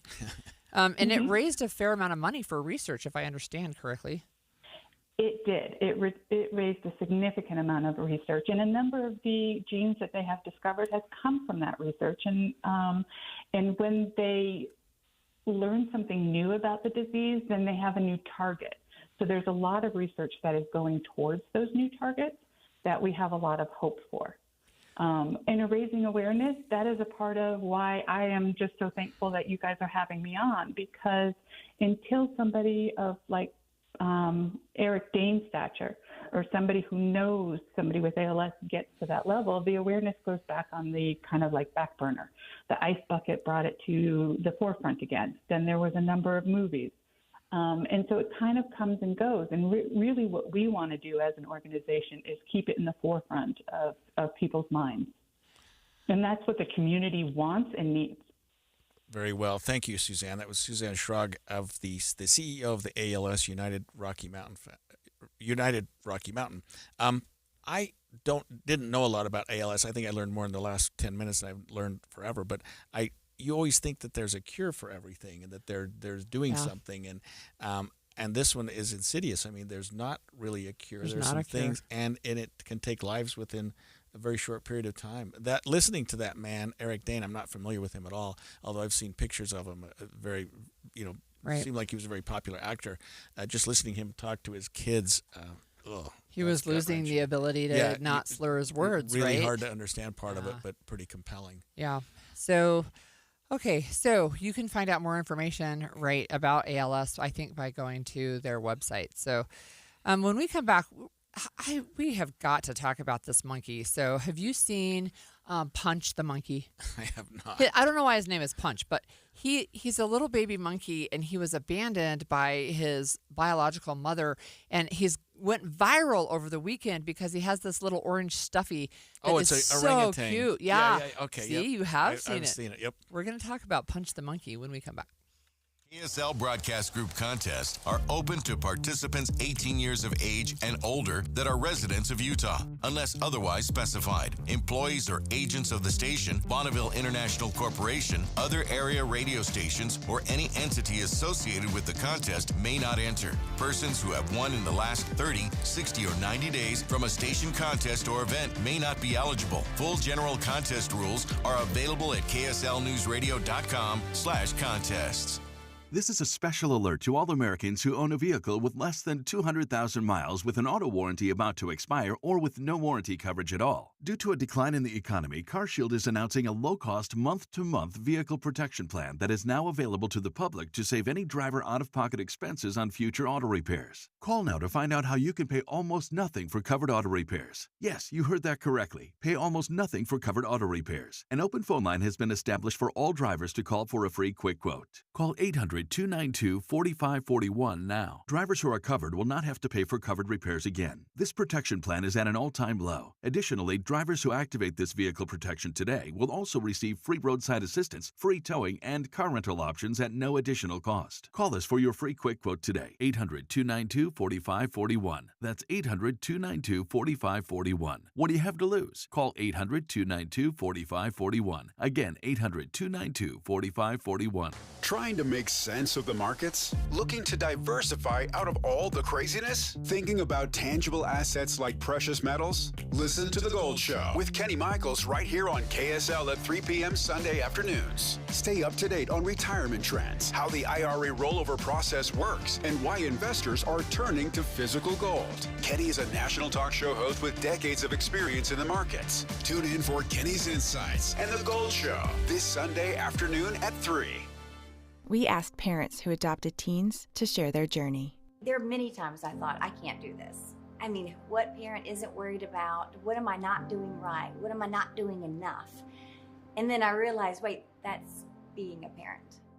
Don't worry about being perfect. I've had around 3 other mother figures in my life, but only one of them has taught me how a mother loves. The greatest reward for me is he makes me better every day. I would tell a family considering adopting a teenager that teenager, whoever it is, needs you, and they need what you have to offer. Taylor's given me hope. He's our son, and that is what he will always be. Learn about adopting a teen from foster care. You can't imagine the reward. Visit adoptuskids.org to learn more. A message brought to you by Adopt US Kids, the U.S. Department of Health and Human Services, and the Ad Council. This is Derek Miller speaking on business. One of Utah's oldest and largest private philanthropic organizations, the George S. and Dolores Dory Eccles Foundation, has touched the lives of thousands and profoundly improved life as we know it in the Beehive State. Foundation President and COO Lisa Eccles joins us with more. My Uncle George and Aunt Loli were dynamic, compassionate community leaders who loved Utah. That's why they created the George S. and Dolores Dory Eccles Foundation to uplift, open doors of opportunity, and improve the quality of life in Utah. 67 years later, the foundation partners with more than 400 nonprofits each year to make a meaningful difference in every corner of our state. Whether it's building a much-needed University of Utah hospital in West Valley City, funding a mobile food pantry in Fairview, protecting our incredible landscapes, or supporting, yes, a second Winter Olympics. We're so proud to say we're completely committed to Utah now and in perpetuity. Moving forward, we're honored to continue building on a legacy of working together with all of you to benefit our families, our future generations, and all of us who call Utah home. By awarding more than $1 billion in grants since its founding, the George S. and Dolores Dory Eccles Foundation has had a lasting impact on Utah, its economy, and its people. To learn more, visit gsecklesfoundation.org. I'm Derek Miller with the Salt Lake Chamber, speaking on business. Any Hour Services can help you make sure your furnace keeps you warm this winter. Whether you need a tune-up, a repair, or a second opinion about replacing it, call Any Hour Services or visit anyhourservices.com. The new Inside Sources. Okay, so a cute little monkey named Punch has stolen the heart of the internet after being apparently abandoned. So the pictures I've seen of Punch, he's carrying a little doll that I think is a stuffed orangutan. Yep. A little, but anyway, he was rejected by his mother. Seemingly, the rest of his tribe sort of left alone. He's just a little guy born in July of 2025. So look, he is so cute, and he went viral over the weekend because there was a video that showed him being attacked. It looked like by an adult monkey, and he ran over to his little stuffy and snuggled with the stuffy. So I do have to mention there's some really interesting research that came out. It was post World War II, and they were looking at attachment. And there was a research study that talked about how this was with monkeys, but how they would take a wireframe mother that had fur on it versus nothing. Like they really, we have a natural instinct to say we need comfort in order to have healthy attachment. So we have Caitlin Johnston joining us. She's our producer to talk about how Punch the monkey, which is not a physical act, it's the name. Right. I think it's Punch Con or Kun. Yeah, Punch Kun. He's in Japan. Right. But this monkey took over my Saturday morning, and I couldn't get online without being so sad about this little guy. I don't even recommend watching the videos because the one that kind of got this stirring is the video of him kind of approaching, I don't know, an adult monkey. Maybe he was approaching I think a it was smaller one her and child, yeah. And the adult monkey reacted and dragged this little guy around, and then he ran away to this little stuffed orangutan, and I just kept seeing pictures and videos of him just cuddling and trying to make friends, and then he goes back to his little monkey, and it just it took over the internet, and I just regret getting online on Saturday because I couldn't get online without seeing him. Well, even Greg saw him. It's in a zoo. Yeah. He's in a zoo in Japan. And he's also attached, it looks like, to one of the human zookeepers because I've seen several videos where he is up on the zookeeper's just shoulder. Latching on. I did see that too. Latched on. But there's also this one, of course it has spawned all kinds of memes, right, about the kind of day that you're having. And there's one where he's inside of a concrete block and he's just reaching out to hold onto his little stuffy. It is really, really sweet. And it was IKEA that actually had supplied the orangutan and a variety of other stuffed animals, I guess, completely sold out now of the orange orangutan. Which great. I mean, that research that you did bring up is actually very interesting because the zoo did comment after this video got a little bit of traction and said that this is very normal and they're just using this to, give him comfort. He was born in July 2025 and he will face challenges, but he did essentially he went to the stuffed animal, but then he started to merge in again and try to interact with other monkeys and whatnot. But they said that he's got plenty of work to still do, but it's going to be this fits his typical behavior of running and then going back to interact. But I will say the internet, I mentioned a few comments that kind of caught my attention. Forbes highlighted a few things about how this impacted the internet. And one person said, is there a GoFundMe to get that baby monkey an Iron Man suit? Oh, so cute. At what point do we consider military intervention? This completely ruined my day. Just things like that because the whole world is standing behind Punch. We want him to be okay. Were you watching a live monkey cam? No, it was just, honestly, if there is a live monkey probably cam, we shouldn't know about that. I don't want to know about that. But no, it's just clips circulating online. I woke up and immediately saw it. And normally I don't even get on social media on Saturdays. I try to not do that, but I allowed it and it took over my morning. So. Yeah. I guess a happy-ish update. He has been hugged by an adult. There is a little video of him being groomed, right? So there's some integration at least happening. Yes, and I think we were all happy to see that. I hope that that's a regular occurrence, and we're probably just seeing these negative moments, and we're just concerned about them. But hopefully, there's more interaction. But I'd say, the internet is rooting for you, Punch. I know, right? I think one of the things that I saw was something along the lines of "We can all feel you. We all feel you, Punch." Yeah. Sure. What happened to Punch's mommy? I don't know. I'm upset with her. Yeah, so we don't know. I don't know. Yeah. Maybe sometimes moms do that. Yeah. Even monkey moms. Yeah. So I don't know. That's a really good question. We'll have to see if I learn more about that. But they probably will. But you can. Even Greg saw it on social media. Even Greg knew what we were talking about. I saw this monkey dragging something, and they said it was an orangutan, and I thought, whoa, that's not a real one. It's very surprising. It's his stuffy. Right. It's even making its way to Greg. So there you go. Yeah. That's right. Thanks for joining us, Caitlin. So yeah, we love Little Punch, and we're all rooting for him. So, in fact, there's some people who are like, I'm going to buy a ticket right now and go to the zoo right now. In fact, people are saying, can we adopt that monkey? No, he's in a zoo and he's being cared for. He'll probably survive. He'll be okay. He'll probably. Right. See, you qualified it. He'll probably survive. Okay, I do have some fun facts to share with you. Good. Today is National Banana Bread Day. So, do you like banana bread? No. Yeah, speaking of monkeys. So some families I know eat banana bread with nuts. Our family does not. We don't put nuts in our banana bread, but we do like to make it and eat it. So there you go. On this day, so it's February 23rd, in 1445, Johannes Gutenberg printed his first Bible. So a good long time ago. On the Gutenberg press. Yes. So why was that revolutionary? It made the Bible available to rank and file people, right? Instead of just the rich. Instead of just the clergy. Yeah. Yep. Interesting. That's right. Yeah. Yep. Okay, jumping forward several centuries, on this day in 1836, the siege on the Alamo began. That did not work out very well for the United States. Have you ever been there? I have not, actually. Yeah, my son was in residency in San Antonio, and so I went there. The Alamo, alimony. Yeah, it's also small, but it's a really small little. What's left of it, at least, is just this little. And Davy Crockett. So remember when I remember the Wonderful World of Disney that used to come out on Sunday nights, right? Yeah. They had Davy Crockett. He died there, defending the Alamo. Oh, really? Yep. On this day in 1940, Woody Guthrie wrote the song "This Land Is Your Land." So I didn't actually realize it was that old. So patriotic. Right, yes. I remember that song. Woody Guthrie, yeah. You should start singing it 1940.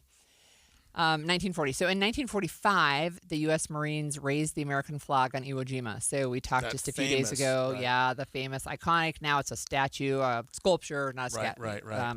In D.C. But that happened in 1945. And then in 1968, I thought this was really interesting. This had to do with employment law, and it had to do with gender discrimination and also marital status discrimination. And it wasn't necessarily the way you think. It was actually for who could be a flight attendant. So remember, we used to call them stewardesses, and we didn't really have stewards. But now we have flight attendants because you don't have to be female and you don't have to be single anymore. And that was a decision from the U.S. Equal Opportunity Commission. It used to require that you be a single female to be a flight attendant? Exactly. Yes, it did. Yep. I wonder why marital status had anything to do with it. Well, back in the day, and it wasn't that long ago. It feels like this was 1968, our lifetimes. But you could have certain jobs, but you had to quit if you got married. So even if you were, for example, a teacher in a Catholic school, a lot of times those schools would make you quit if you got married, because your role then changed to being, a wife and in 68 mother. That changed so that males and married people could be flight attendants. Yeah, that's right. Yep. You wouldn't even think that would be an issue in this day and age. Like, you couldn't possibly have that be a condition for employment. I don't think. Well, there's still a conversation, though. Yeah, that's true. Okay, on this day in 1991, and this is still in the news, which I think is interesting, President George H.W. Bush gave Iraq a 24-hour deadline to withdraw from Kuwait or face a ground war. We're still talking about stuff in the Middle East, right? Right now it's Iran, but we're still talking about that. And speaking of Iran, one of the things that's interesting is we're hearing these reports of we have this massive military buildup now happening over there, and people in the administration saying you better watch out, that they're a week away from developing a nuclear weapon, which I thought we took out in the fall when we went and bombed them. 100% of it. Complete destruction. But apparently not. Yes, but we've also heard that Iran, at least from what we're seeing today, is willing to negotiate, that they've come to the table a little bit. We don't know what that means or whether there's any level of trust at all between our administration and theirs, but certainly there's an interest in the United States to have Iran not have nuclear capabilities. Yep. And then finally, I have a dad joke for you. Uh-oh. What do you call a fish wearing a bow tie? No idea. Sophisticated. Oh my gosh. They're so bad. Why do I let you do that to me? Well, that's it for today's show. Happy Monday to all of you, and we will come up with Maria Chaleos up next with today's news. Stay with us right here on KSL News Radio. She will be back at 12 o'clock.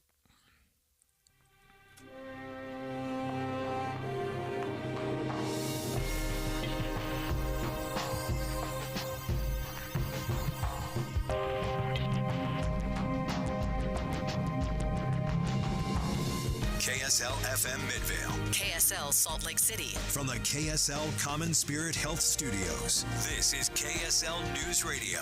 Utah's news, traffic, and weather station. Good afternoon. KSL News Time is 12 o'clock noon, and this is Midday. I'm Marie.